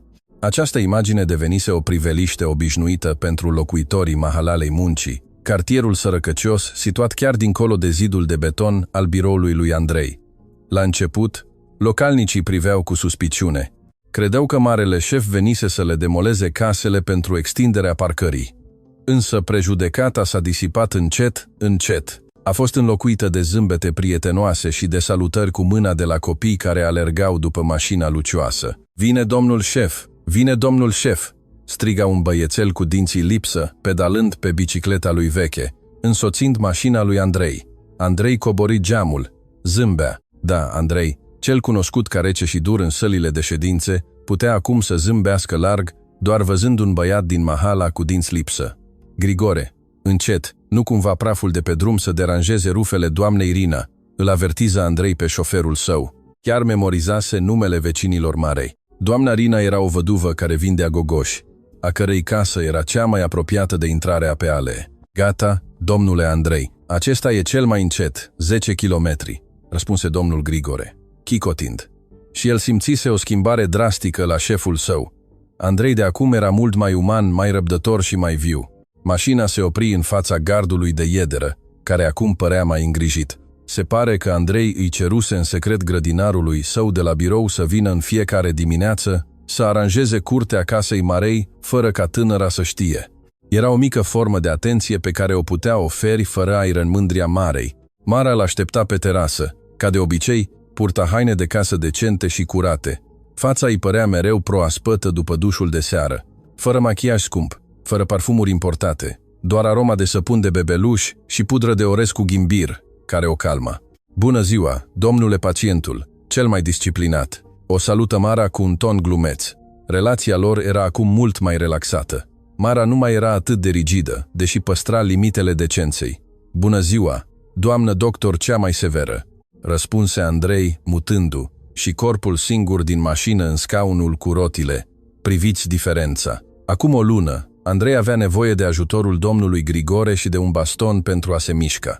Acum brațele lui erau mult mai puternice și mai agile. Putea să și balanceze corpul ușor. Exercițiile fizice date de Mara, cum ar fi ridicarea de greutăți folosind sticle goale de apă minerală, se dovediseră foarte eficiente pentru a-i antrena mușchii spatelui și umerilor. Andrei își împinse scaunul cu rotile în curte. În poală avea 2 cutii mari cu mâncare rafinată. Acesta era noul lor ritual. Ori de câte ori aveau ședințe de consiliu la birou, care includeau catering scump, Andrei îi interzicea mereu asistentului său să arunce resturile de mâncare neatinsă. Aici e puțin noroc, Mara. Azi am avut o întâlnire cu investitori din Japonia. Sushi și bento premium.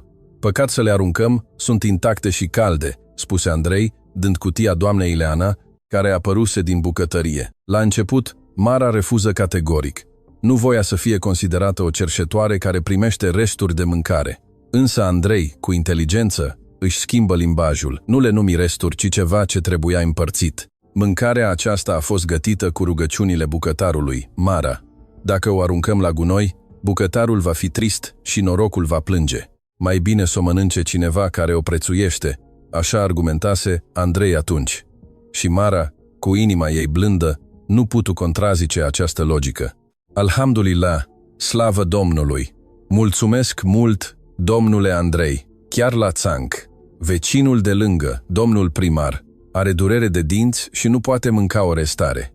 Orezul ăsta cu lapte japonez sigur îi va plăcea, spuse doamna Ileana zâmbind. Andrei zâmb, mulțumit. Învățase un lucru important pe această terasă de bambus, că fericirea este contagioasă. A hrăni pe cineva flămând îi oferea o satisfacție interioară mult mai mare decât a cumpăra un ceas scump, care ar fi fost doar păstrat într-un safe. Aici, averea sa abundentă își găsea adevărata menire. Sesiunea de terapie începu.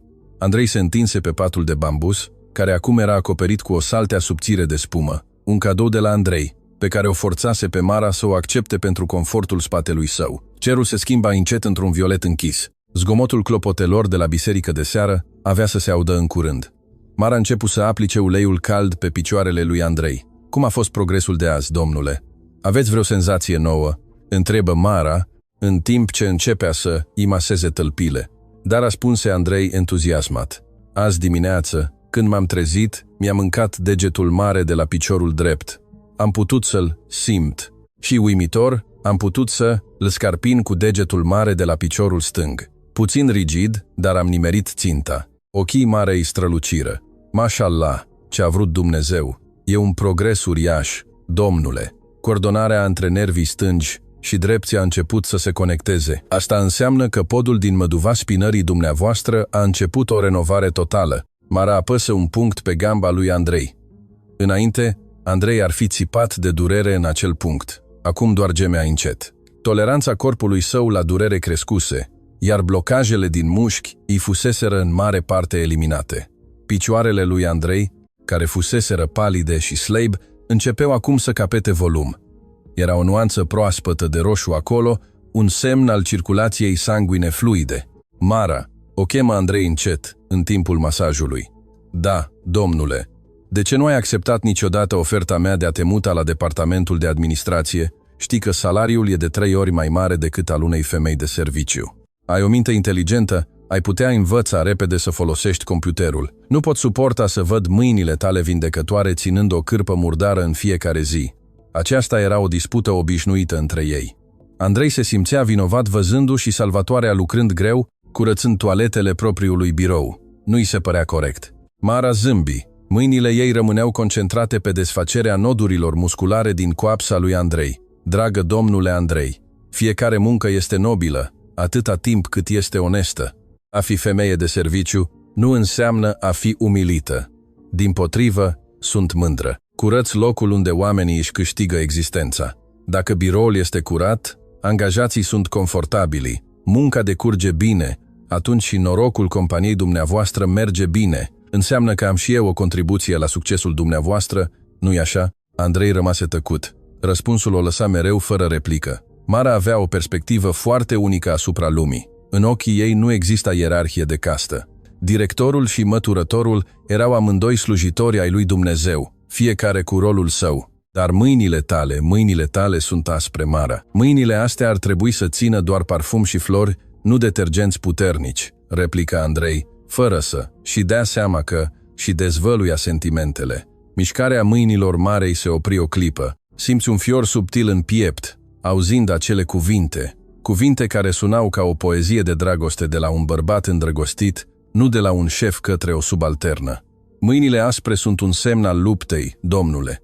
Dacă mâinile mele ar fi delicate ca ale unei prințese, probabil că nu aș avea forța să apăs punctele nervoase ale dumneavoastră, care sunt incredibil de rigide, răspunse Mara diplomatic, încercând să schimbe atmosfera brusc romantică.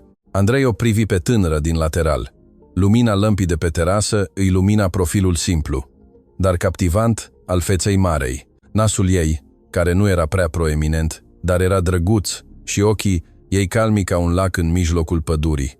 Andrei realiză ceva înfricoșător și totodată frumos. Se îndrăgostise. El, CEO-ul grupul Dacia, curtat de modele și celebrități din oraș, se îndrăgostise de femeia de serviciu, care locuia dincolo de zidul biroului său. Nu doar pentru fizicul ei, ci pentru viața ei. Mara era viața care îi insufla spirit statuii de lut numite Andrei. Fără Mara, Andrei era doar o bucată de carne care putea produce bani. Cu Mara, Andrei se simțea un om întreg. Domnule, vă rog să ridicați puțin piciorul. Vreau să masez partea de sub genunchii, spuse Mara, scoțându-l pe Andrei din reverie. Andrei se conformă, își ridică piciorul. Priviți, domnule, ridicați piciorul fără ajutorul mâinilor. Cât de sus îl ridicați azi, exclamă Mara, surprinsă. Andrei era și el surprins. Visase, așa că se mișcase reflexiv, fără să gândească. Se pare că subconștientul său preluase controlul motor. Eu pot să-l ridic atât de sus? Mormai Andrei neîncrezător. Încercă să țină în aer timp de 5 secunde. 1, 2, 3, 4, 5. Piciorul îi tremura, apoi căzu din nou pe saltea. Extraordinar, lăudă Mara, bătând ușor din palme. Mușchii coapsei dumneavoastră, quadricepsul, s-au trezit complet. Acesta este un semn că, în curând, veți putea exersa să stați în picioare. Să stau în picioare, repetă Andrei. Cuvântul suna ca un vis în miez de zi. Da, să stați în picioare. Dar nu vă grăbiți. Fundația trebuie să fie puternică mai întâi. Este ca și cum ați construi zgarie norul dumneavoastră. Dacă fundația este fragilă, se va prăbuși la vânt. Să întărim mai întâi balamalele genunchiului și ale șoldului, sfătui Mara cu înțelepciune. În acea seară, după încheierea sesiunii de terapie, Andrei nu plecă imediat acasă. Ceru permisiunea să stea puțin pe terasă, savurând ceaiul de ghimbir făcut de doamna Ileana. Cerul era deja complet întunecat, iar stelele apăreau. Mara, uite steaua aia cea mai strălucitoare, spuse Andrei, arătând spre cerul nordic. Mara ridică și ea privirea. Ea e steaua polară, domnule, steaua nordului. Un ghid pentru marinarii pierduți. Odată, mă simțeam ca un marinar a cărui navă s-a scufundat în mijlocul unei furtuni, întuneric, frig și singurătate. Credeam că voi muri necat în propria mea tristețe, dar apoi am văzut o mică lumină de dincolo de zidul biroului meu. Lumina de pe terasa acestei case. Tu ești steaua mea polară, Mara. Liniștea se așternu brusc. Doar sunetul greierilor îndrăznea să se audă. Mara își plecă privirea, jucându-se cu marginea șalului. Inima îi bătea cu putere. Nu era o fată proastă, insensibilă. Știa în ce direcție mergea discuția și, sincer, inima ei se legase deja de bărbatul din scaunul cu rotile. Bărbatul care la început fusese arogant și dur, se transformase acum într-un bărbat blând și atent. Mara văzuse lupta lui Andrei. Văzuse cum Andrei îndura durerea pentru a se vindeca. Văzuse cum Andrei începuse să și salute vecinii cu sinceritate. Domnule Andrei, spuse Mara încet, eu doar îndeplinesc încredințarea științei tatălui meu. Nu mă lăudați prea mult. Inima omului e ușor de întors. Mă tem să nu devin arogantă. Nu te laud, Mara. Spun fapte. Faptul că mi-ai salvat viața și faptul că mă simt liniștit lângă tine. Andrei îndrăzni să ia mâna Marei, care stătea pe masa de bambus. Mâna ei era aspră, bătătorită și mirosea a ulei de masaj. Dar pentru Andrei era cea mai frumoasă mână pe care o atinsese vreodată. Mara nu și retrase mâna. Îi lăsă mâna mare a lui Andrei să îi strângă degetele ei mici. Era o căldură care curgea nu din uleiul de ghimbir, ci din inimă în inimă. Domnule, lumile noastre sunt diferite, șopti Mara, ochii ei începând să lăcrimeze. Dumneavoastră sunteți în clădirea înaltă de acolo. Eu sunt în coliba asta de bambus. Zidul acela de beton despărțitor e foarte gros. Andrei îi strânse mai tare mâna. Ochii lui priveau fix spre zidul înalt de beton care despărțea zona biroului de Mahala. Zidul acela e făcut de om, Mara. Și ceea ce e făcut de om poate fi distrus de om. Știi care e meseria mea? Sunt dezvoltator imobiliar. Sunt expert în construirea de clădiri, dar sunt și expert în dărâmarea de ziduri. Dă-mi timp, voi dărâma acel zid. Atât zidul de beton, cât și zidul castei de care te temi. Era o promisiune. Promisiunea unui bărbat a cărui onoare tocmai fusese restabilită. Însă, în mijlocul acelui moment frumos, Andrei uitase un lucru. Că în lumea reală, nu tuturor le place să vadă zidurile despărțitoare dărâmate. Acolo, afară, erau oameni care trăiau tocmai din soliditatea zidurilor castei. Departe, în centrul orașului, într-un apartament luxos, o femeie frumoasă arunca paharul de vin pe podeaua de marmură. Numele ei era Bianca, logodnica oficială a lui Andrei, un model de top și fiica unui partener de afaceri al tatălui lui Andrei. Bianca tocmai primise un raport de la spionii ei din biroul lui Andrei. Un raport că mașina lui, Andrei, dispărea în fiecare după amiază în mahalaua muncii din spatele biroului. Un raport că Andrei fusese văzut râzând cu o femeie de serviciu. Și cel mai rău, un raport că Andrei începuse să redirecționeze fonduri personale pentru a renova în secret moscheea și drumurile din Mahala. Curvă de țărancă! Cum îndrăznește să mi-atingă proprietatea? Șopti Bianca, cu ochii arzând. Crede că poate să fure pe Andrei doar cu un masaj și o față inocentă. Nu știe cu cine se pune. Bianca își luă telefonul, tastând un număr. Alo, pregătește mașina mâine seară. Vreau să merg la biroul lui Andrei și cheamă câțiva jurnaliști de bârfe. Vreau să facem un spectacol dramatic interesant. Să vedem cât de puternică e fata de la țară să suporte rușinea în public. Înapoi pe terasa liniștită de bambus. Andrei și Mara nu știau de furtuna care se apropia de ei. Ei erau încă adormiți în bula fericirii simple. Andrei își luă rămas bun cu inima plină de flori. În acea noapte dormi profund, fără somnifere, pentru prima dată în 3 ani. Visă că alerga pe o pajiște verde, fugind după Mara care râdea vesel. În visul său nu mai stătea în scaunul cu rotile. Picioarele erau puternice, pașii lui erau fermi. Și când reuși să îi prindă mâna Marei, soarele strălucea puternic peste amândoi, fără niciun zid despărțitor. Dar a doua zi, acel vis va fi pus la încercare de o realitate amară. Adevărata încercare a iubirii și a loialității abia urma să înceapă, pentru că adesea, înainte ca soarele să răsară pe deplin, întunericul nopții devine foarte dens și înfricoșător. Și Andrei trebuia să demonstreze dacă dragostea lui pentru Mara era la fel de puternică precum hotărârea lui de a se vindeca, sau dacă se va sparge în mii de bucăți sub impactul realității sociale crude. Ne vedem mâine, Mara. Mâine voi încerca să stau în picioare. Promit, spuse Andrei înainte ca mașina să plece. Aveți grijă, domnule, nu vă forțați. Dumnezeu este cu cei răbdători, răspunse Mara. Acele cuvinte vor deveni sprijinul Marei în fața furtunii de a doua zi, răbdarea. Pentru că doar răbdarea este arma săracului împotriva aroganței bogatului. Soarele de după amiază refuza să și arate fața.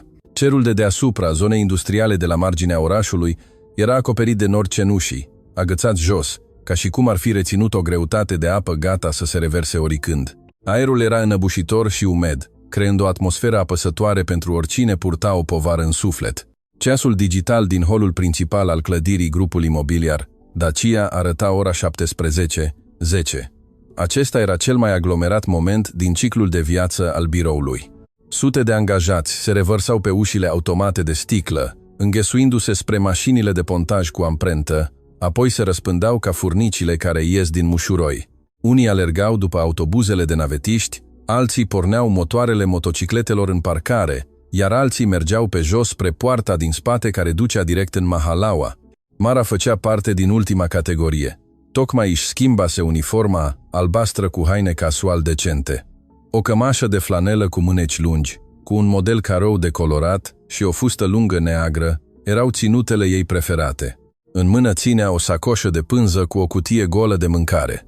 Fața ei părea obosită, dar un zâmbet subțire era pe buze.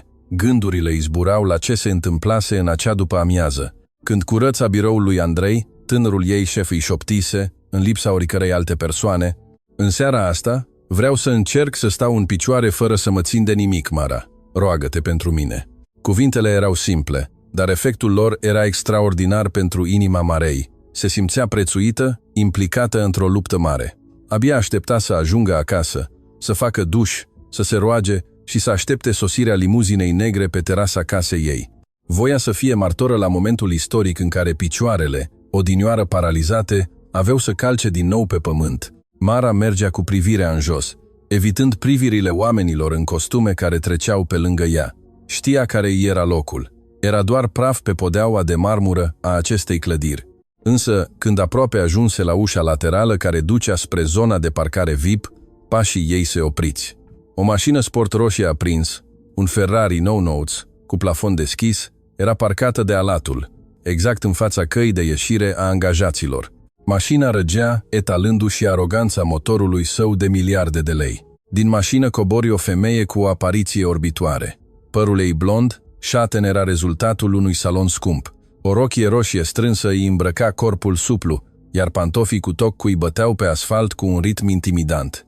Era Bianca, logodnica lui Andrei, prințesa unui imperiu de afaceri rival, logodită cu Andrei pentru extinderea companiei. Mara înghiți în sec. Avea un presentiment neplăcut. Inima îi bătea cu putere nu de admirație, ci de teamă. Încercă să se întoarcă, căutând un alt drum prin ușa depozitului.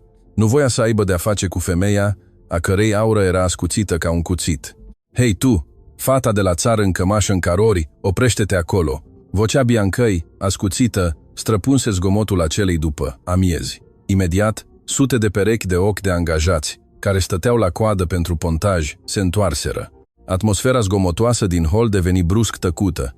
Toată lumea știa cine era Bianca și dacă Bianca țipa, însemna că se va întâmpla o catastrofă.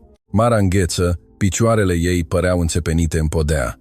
Se întoarse încet, sperând că apelul nu era pentru ea. Dar degetul subțire al Biancăi, împodobit cu un inel mare cu diamant, se îndrepta direct spre fața ei. "Eu, doamnă?" întrebă Mara încet. Vocea îi tremura.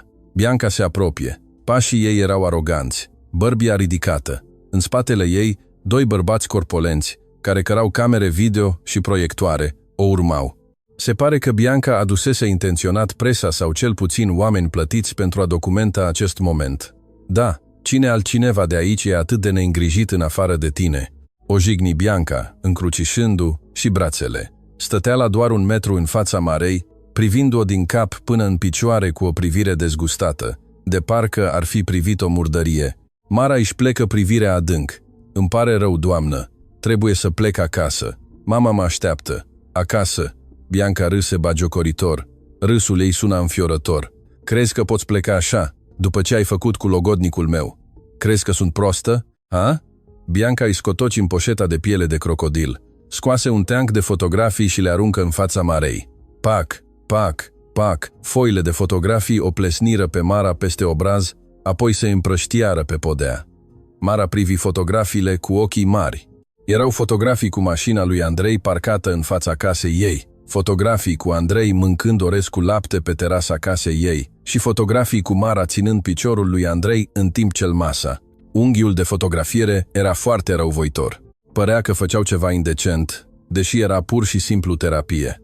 Alți angajați începură să șușotească. "Wow, Mara asta se ocupa de vrăjitorie. De aia mergea șeful în Mahala." Nebună, nu-i așa? Încet, dar sigur, ea a reușit. Calomnia a început să se răspândească ca un foc ce arde un câmp uscat. Explică tuturor de aici, strigă Bianca. Vocea ei era intenționat ridicată, pentru ca toată lumea să audă. Ce magie neagră ai folosit pentru a-l prinde pe Andrei? Ce vrajă ai pus în mâncarea ta de țară, de a venit Andrei în coliba ta jegoasă în fiecare după amiază? Răspunde. Mara tremura puternic. Lacrimile îi începură să îi se adune în ochi. Acesta era cel mai rău coșmar al ei.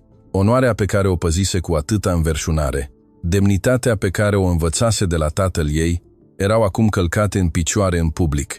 Pe Dumnezeu, doamnă, spuse Mara cu o voce răgușită, dar fermă. Își ridică fața, îndrăznind să o privească pe Bianca în ochi. Nu am folosit niciodată magie neagră. Nu l-am sedus niciodată pe domnul Andrei. Eu doar l-am ajutat pe domnul Andrei și vindece piciorul cu masajul tradițional moștenit de la tatăl meu. Asta e tot. Minciună, o tăie Bianca repede. Să vindeci, nici să nu visezi. Cei mai buni medici din lume au renunțat. Cum ai putea tu, o femeie de serviciu cu liceul, să vindeci? Sigur ai folosit vrăji, nu-i așa? Vrei să îi scurgi averea lui Andrei, nu-i așa? Recunoaște, femeie ieftină. Bianca făcu un pas înainte. Apoi, cu o mișcare rapidă, o împinse pe Mara de umăr cu forță. Bam! Mara, care era mică de statură și slăbită de postul de joi, se clătină în spate și căzu pe podeaua tare de ciment. Geanta ei de pânză fu aruncată, conținutul împrăștindu-se. Durerea îi străpunse șoldul Marei, dar durerea din inima ei era mult mai acută. În jurul ei, sute de oameni priveau. Nimeni nu îndrăznea să o ajute. Se temeau de puterea Biancăi. Se temeau să nu fie concediați dacă se amestecau. Mara se simțea singură în mijlocul unei mări de oameni. Se simțea ca o furnică pe cale de a fi călcată de un elefant. Uitați-vă, strigă Bianca, triumfătoare, către camera care o filma. Aceasta este fața unei hoțe de bărbați. Ineți minte fața asta. Să nu o mai angajeze nimeni niciodată. În timp ce Mara își închidea ochii, resemnată cu soarta, un zgomot puternic se auzi dinspre ușa holului VIP. Nu era un fulger, ci zgomotul unei uși de sticlă deschise cu forța și zgomotul unui baston metalic care lovea podeaua de marmură cu un ritm greu și târșait. Toată lumea se întoarse, Bianca se întoarse. Acolo, în pragul holului impunător, stătea silueta lui Andrei. Dar, stați! Andrei nu stătea în scaunul cu rotile. Scaunul cu rotile se vedea răsturnat în spatele lui. Roțile lui încă se roteau în aer, ca și cum tocmai fusese lovit cu piciorul de proprietarul său. Andrei stătea în picioare. Da, în picioare. Se ținea de tocul ușii cu o mână, în timp ce cealaltă mână strângea un stativ metalic de perfuzie, pe care îl smulsese din cabinetul medical al holului. Fața ei era roșie, aprinsă nu de furie, ci de efortul extraordinar de a și susține greutatea corporală. Transpirația îi curgea pe cămașa albă scumpă. Picioarele îi tremurau puternic ca o ramură de copac bătută de o furtună, dar el stătea drept, sfidând gravitația și destinul. Andrei, șopti Bianca, șocată. Fața ei era palidă, de parcă ar fi văzut o fantomă. Mara, încă așezată pe podea, își acoperi gura cu mâna. Nu-i venea să creadă ce vedea. Andrei chiar o făcuse. Într-un moment critic, adrenalina și dragostea se dovediseră a fi cel mai puternic anestezic, învingând durerea. Oprește-ți prostiile, Bianca! Vocea lui Andrei suna greu și gâfâind. Fiecare cuvânt care îi ieșea din gură necesita un efort suplimentar. Andrei făcu un pas cu piciorul drept. Piciorul care, acum o lună, fusese declarat mort. Pantoful lui târâia pe podea. Își mușcă buza până la sânge, reținând durerea ascuțită din genunchi. Dar nu se opri. Andrei, dragule, nu fi nebun. Poți să cazi. Unde e scaunul tău cu rotile? Asistentă? Ajutor, domnule Andrei! Strigă Bianca panicată, încercând să alerge spre el. Nu mă atinge, strigă Andrei. Vocea lui răsună, făcând-o pe Bianca să se retragă înspăimântată. Andrei continuă să meargă, șchiopătând, centimetru cu centimetru, spre locul unde căzuse Mara. Distanța era de doar 5 metri, dar pentru Andrei se simțea ca un maraton de 5 kilometri. Angajații care priveau își țineau respirația. Unele femei începură să plângă de emoție, văzând lupta șefului lor. Nu era doar o simplă plimbare, era cea mai brutală și frumoasă dovadă de dragoste. Ajuns în fața Biancăi, Andrei se opri. Respirația îi era sacadată ca a unui taur rănit. Își înfipse bastonul de perfuzie puternic în podea ca sprijin. Stătea ca un zid viu între logodnica sa rea și fata pe care o iubea. Ai spus că ea folosește magie?" întrebă Andrei gâfâind. Ochii lui priveau fix în ochii Biancăi. Da, sigur că da. Taci, o tăie Andrei. Vezi că stau în picioare acum? Vezi că piciorul ăsta atinge pământul? 3 ani am fost cu tine, Bianca. 3 ani m-ai dus doar la petreceri. Ai etalat scaunul meu scump și m-ai lăsat într-un colț al camerei în timp ce dansai. Nu m-ai întrebat niciodată dacă mă doare piciorul. Nu ți-a păsat niciodată. Andrei o arătă pe Mara, care încă plângea pe podea. Fata asta, fata pe care ai jignit-o, numind-o săracă și de la țară, ea este cea care mi-a masat picioarele în fiecare seară până când mâinile îi erau umflate. Ea este cea care m-a forțat să beau ierburi amare când voiam să vomit. Ea este cea care mi-a dat speranță când tu și medicii tăi m-ați aruncat în coșul de gunoi al disperării. Dacă tu numești asta magie, atunci sunt dispus să fiu vrăjit pentru tot restul vieții mele. Liniște. O tăcere profundă cuprinse zona holului. Chiar și vântul părea să se oprească pentru a asculta acea mărturisire. Bianca rămase cu gura căscată, fără cuvinte. Camera purtată de oamenii Biancăi înregistra acum fiecare secundă a înfrângerii acelei femei mondene. Andrei se întoarse spre angajații săi care erau încă împietriți. Voi toți ascultați. Din acest moment, nu mai există logodnă între mine și Bianca. Și oricine îndrăznește să o insulte pe Mara, o jignește pe mine. Pentru că piciorul meu, jumătate din viața lui, este în rugăciunea acestei fete. Andrei făcu apoi cel mai puțin rațional lucru. Cu ultima picătură de energie, aproape epuizată, își dădu drumul de pe bastonul de perfuzie. Corpul său se clătină, aproape căzând, însă se aruncă intenționat, îngenunchind pe un genunchi în fața Marei. Genunchiul îi lov podeaua tare. Durerea trebuie să fi fost imensă, dar lui Andrei nu-i păsa. Acum era în aceeași poziție cu Mara, ochi în ochi. Iartă-mă, Mara, șopti Andrei blând. Mâna lui se întinse, ștergându-i lacrimile de pe obraz. Iartă-mă că am întârziat să te protejez. Iartă, mi prostia că te-am lăsat să fii rănită. Mara clătină încet din cap. Lacrimile îi curgeau tot mai puternic. Nu trebuie să vă cereți scuze, domnule. Dumneavoastră stați în picioare. Dumneavoastră mergeți pentru mine. Nu doar pentru tine, ci pentru că tu ești scopul pentru care merg. Piciorul ăsta nu ar vrea să se miște dacă nu ar fi să te apere, răspunse Andrei zâmbind. Cel mai sincer zâmbet pe care îl oferise vreodată. Andrei își întinse mâna. Hai, ridică-te, nu sta jos. Locul tău nu e sub picioarele acestor oameni aroganți. Locul tău e lângă mine. Mara îi primi mâna. Mâna aspră de femeie de serviciu se întâlni cu mâna delicată de CEO. Se strânseră puternic, sprijinindu-se reciproc. Cu ajutorul Marei, care o susținea, Andrei se ridică din nou. De data aceasta mai ferm, pentru că avea un sprijin pentru inima sa. Bianca, văzând scena, se simți ca și cum fusese pălmuită de mii de ori. Demnitatea ei fusese distrusă. Planul ei de a umili pe Mara devenise o scenă de încoronare a dragostei lui Andrei. Cu fața roșie aprinsă de rușine și furie, Bianca își izbi piciorul, intră înapoi în mașina ei de lux și de mară, lăsând locul cu anvelopele scârțâind. Fumul de la eșapament deveni un semn al sfârșitului trecutului lui Andrei. Apoi izbucniră urale. Angajații care fuseseră temători acum aplaudau. Câțiva paznici alergară, aducându-i scaunul cu rotile lui Andrei, care fusese răsturnat. Dar Andrei îl refuză cu un semn din mână. Nu mai am nevoie de scaunul ăla pentru a ajunge la mașină. Am acum bastonul vieții mele, spuse Andrei, privindu-o pe Mara. Mara roș de rușine.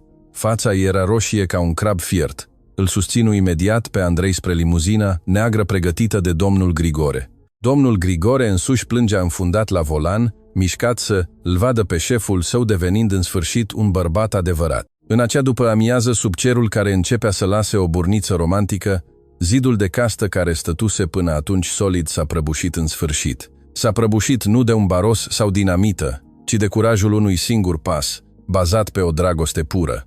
Andrei și Mara urcară în mașină. Ușa se închise hermetic, separându-i de lumea exterioară zgomotoasă. În cabina tăcută, Andrei își sprijin capul pe umărul Marei. Oboseala fizică începea să îl copleșească. Picioarele îi simțeau ca arse în iad, dar inima era răcoroasă ca raiul.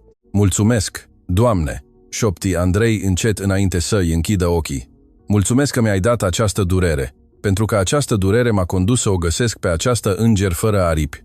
Mara îi mângâie ușor părul lui Andrei, ud de transpirație. Se uită pe fereastră, la zidul de beton care despărțea Mahalaua, care acum nu mai părea înfricoșător. Știa că ziua de mâine va fi o zi nouă, o zi în care nu va mai trebui să iubească pe acest bărbat în secret. Însă lupta nu era terminată. Aceasta era doar victoria într-o singură bătălie. Mai erau părinții lui Andrei care nu știau. Mai era lumea crudă a afacerilor. Dar Mara nu se mai temea. Atâta timp cât mâna lui Andrei îi strângea mâna, orice furtună, oricât de puternică, o vor înfrunta împreună. Mașina porni încet prin burniță, purtând două inimi care tocmai câștigaseră cea mai mare bătălie din viețile lor. O bătălie împotriva orgoliului și a prejudecăților.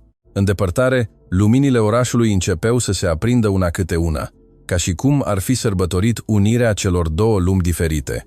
Un scandal la poarta fabricii se transformase într-o legendă de dragoste, care va fi povestită din generație în generație de locuitorii Mahalalei și de angajații biroului pentru totdeauna. Că dragostea adevărată nu vede ceea ce conduci sau ceea ce porți.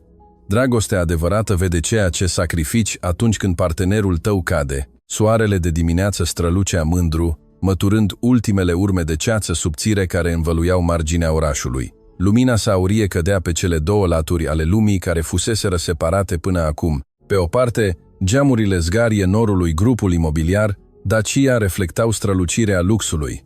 Pe cealaltă parte, acoperișurile de tablă ale caselor din Mahalaua Muncii străluceau în simplitate. Dar era ceva diferit în acea dimineață. Liniștea care învăluia de obicei granița dintre cele două zone a fost spartă acum de zgomotul puternic al unui motor diesel. Un excavator gigantic, de culoare galbenă, cu brațul său puternic de oțel, stătea drept, exact în fața zidului de beton, înalt de 3 metri care despărțea zona de parcare VIP a biroului de strada principală a Mahalalei. Acel zid era un simbol al disparității, un simbol al fricii bogătașilor față de săraci și un simbol al egoului, cultivat de decenii de către companie. Zidul era rece, dur și neprietenos. Mușchiul verde care adera la suprafața sa era un martor mut al duratei acelei separări. Locuitorii Mahalalei se adadunaseră în spatele gardurilor caselor lor, cu fețele îngrijorate. Mamele își îmbrățișau copiii, bărbații stăteau pregătiți, cu fețele încordate. Se temeau că în istoria vieții lor, sosirea utilajelor grele însemnase mereu un singur lucru, demolări. Oare bunătatea lui Andrei fusese doar o tactică pentru a le lua pământul? Oare coșmarul se adeverise în sfârșit? Liniște! Domnilor, doamnelor, nu vă panicați! Se auzi vocea domnului primar, încercând să și calmeze concetățenii, deși vocea lui însuși suna șovăitor. În mijlocul tensiunii, o limuzină neagră, deja foarte cunoscută localnicilor, apărut dinspre poarta biroului. Mașina se opri exact lângă excavatorul gigantic. Ușa din spate se deschize. Mara, care stătea în primul rând al locuitorilor Mahalalei, alături de mama ei, își ținu respirația. Inima îi bătea cu putere. Recunoștea mașina, dar nu știa ce plănuia bărbatul dinăuntru. Încet o pereche de picioare, în pantaloni de stofă neagră, coborii, atingând asfaltul. Pantofii de piele lucioasă presau pământul cu fermitate. Apoi silueta dreaptă se ridică. Andrei nu folosea scaunul cu rotile. Stătea drept, sprijinindu-se doar de un baston din lemn de stejar, sculptat frumos. Fața iradia. Purta o cămașă de batic cu mâneci lungi, cu model paranxabie, ce simboliza autoritatea și lupta. Andrei ridică mâna, dând un semnal operatorului utilajului greu. Operatorul în cuvință ascultător, apoi mișcă maneta de control. Se auzi un zgomot puternic când cupa de fier a excavatorului lov zidul de beton despărțitor. Praful de ciment se ridică în aer. Locuitorii Mahalalei țipară, șocați, acoperindu și urechile. Mara își acoperi gura, ochii ei măriți de neîncredere. Andrei nu dărâma casele localnicilor, dărâma zidul care despărțea propriul său birou. Lovitură după lovitură, zidul cel puternic a crăpat, s-a spart și, în cele din urmă, s-a prăbușit în bucăți fără valoare. În câteva minute, o spărtură mare căsca larg. Lumina soarelui de dimineață, care până atunci fusese blocată de zidul înalt, pătrundea acum, luminând strada Mahalalei, de obicei umedă și întunecată. Pentru prima dată în istorie, locuitorii Mahalalei Muncii puteau vedea direct holul biroului grupul Dacia, fără obstacole. Și invers, angajații biroului, adunați la ferestrele de sticlă, puteau vedea clar viața din mahala. Praful începu încet să se așeze. Andrei mergea șchiopătând, dar hotărât, trecând printre dărâmăturile zidului pe care tocmai îl demolase. Trecea o graniță. Trecea din zona sa, de confort sterilă, în zona poporului, plină de dinamism. În spatele lui, 10 de angajați în uniforme curate îl urmau, purtând tăvii cu cadouri. Locuitorii mahalalei erau încă tăcuți, încercând să înțeleagă situația. Până când, în cele din urmă, Andrei se opri exact în fața mulțimii, la aproximativ 5 metri de locul unde stătea Mara. Andrei zâmbi, apoi se înclină respectuos în fața bătrânilor satului. "Bun venit, domnilor, doamnelor, frații și surorile mele," spuse Andrei puternic, fără microfon. Vocea lui era autoritară, dar caldă. "Bun venit," răspunseră localnicii, în cor, încă nedumeriți. "Îmi pare rău dacă zgomotul utilajelor grele v-a speriat dimineața liniștită," continuă Andrei. "Astăzi eu, Andrei, directorul companiei de alături, am decis să dărâm acest zid pentru totdeauna. Începând de astăzi, nu mai există nicio barieră care să ne împiedice comunicarea. Acest drum va fi reasfaltat, iar această poartă va deveni un acces oficial pentru locuitorii care doresc să lucreze sau să se roage la biserica noastră." Zgomotul puternic de aplauze și plânsete de emoție izbucni imediat. "Alhamdulillah, slavă Domnului!" strigară localnicii în cor. Nu era o demolare, ci o unificare. Însă ochii lui Andrei nu erau îndreptați spre mulțime. Privirea lui era fixată drept pe o singură siluetă feminină, care stătea nemișcată lângă mama ei, silueta unei îngere fără aripi, purtând un batic simplu, de culoare roz. Andrei făcu un pas înainte, despărțind mulțimea care se dădu automat la o parte. Atmosfera deveni brusc din nou tăcută. Toată lumea știa că nu era doar o inaugurare de drum, era ceva mult mai personal. Andrei se opri exact în fața doamnei Ileana, mama Marei. Cu dificultate, pentru că genunchii îi erau încă rigisi, Andrei își lăsă bastonul, apoi își cobori încet corpul pentru a îngenuncea la picioarele bătrânei. "Domnule Andrei, nu faceți așa, domnule. Vă murdăriți pantalonii," strigă doamna Ileana, șocată, încercând să tragă pe Andrei de umăr pentru a-l ridica, dar Andrei refuză. Rămase în genunchi, își plecă capul adânc, sărutându-i mâna ridată doamnei Ileana.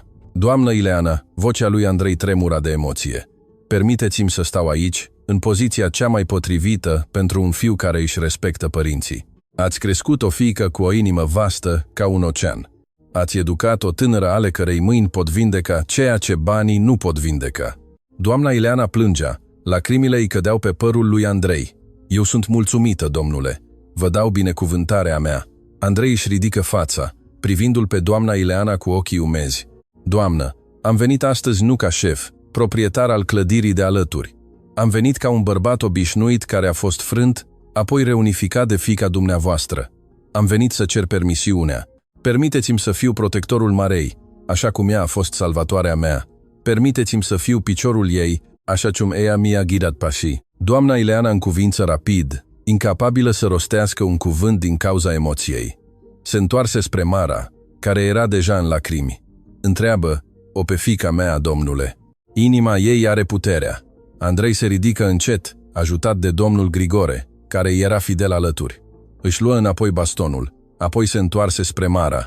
Mara își plecă privirea, incapabilă să îl privească în ochii lui Andrei, care acum erau plini de blândețe. Inima îi bătea în ritm cu ticăitul timpului, care părea să se oprească.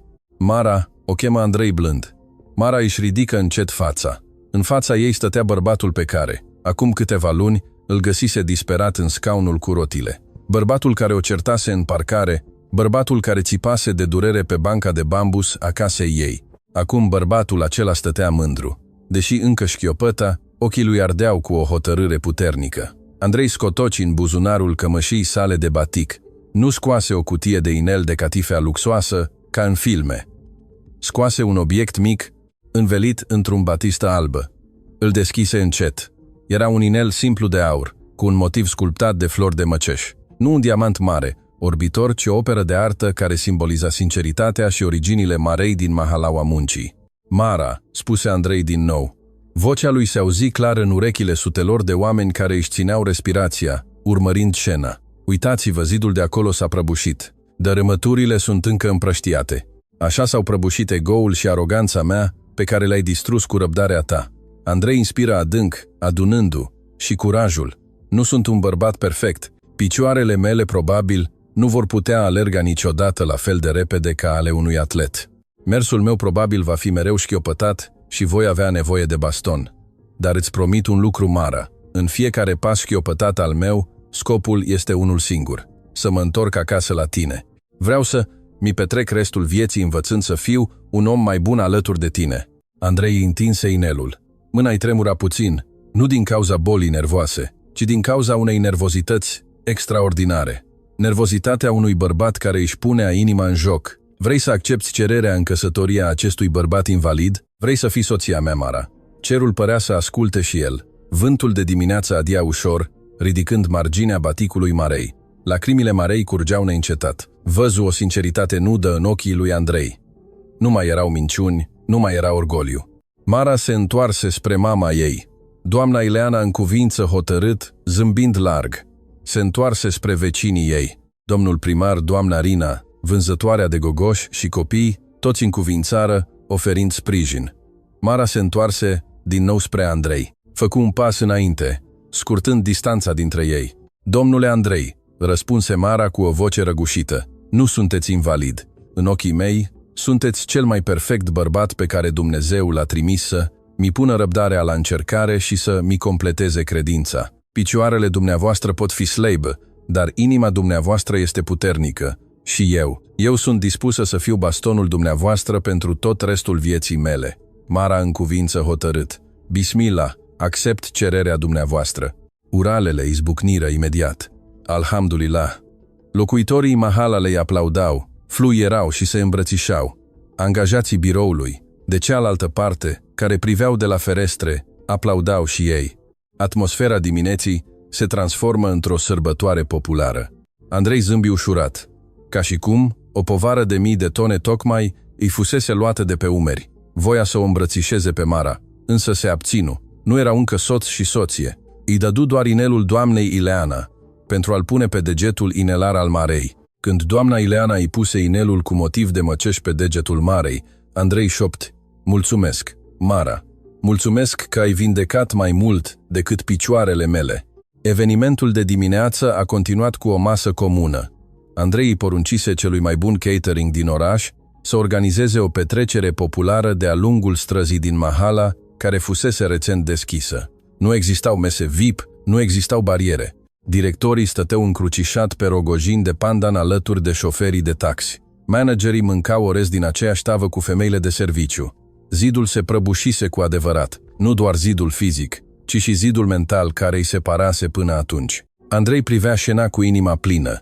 Îl vedea pe domnul Petru, asistentul său, râzând în hohote, ascultând glumele domnului primar. O vedea pe secretara sa învățând cu entuziasm o rețetă de sos picant de la doamna Rina.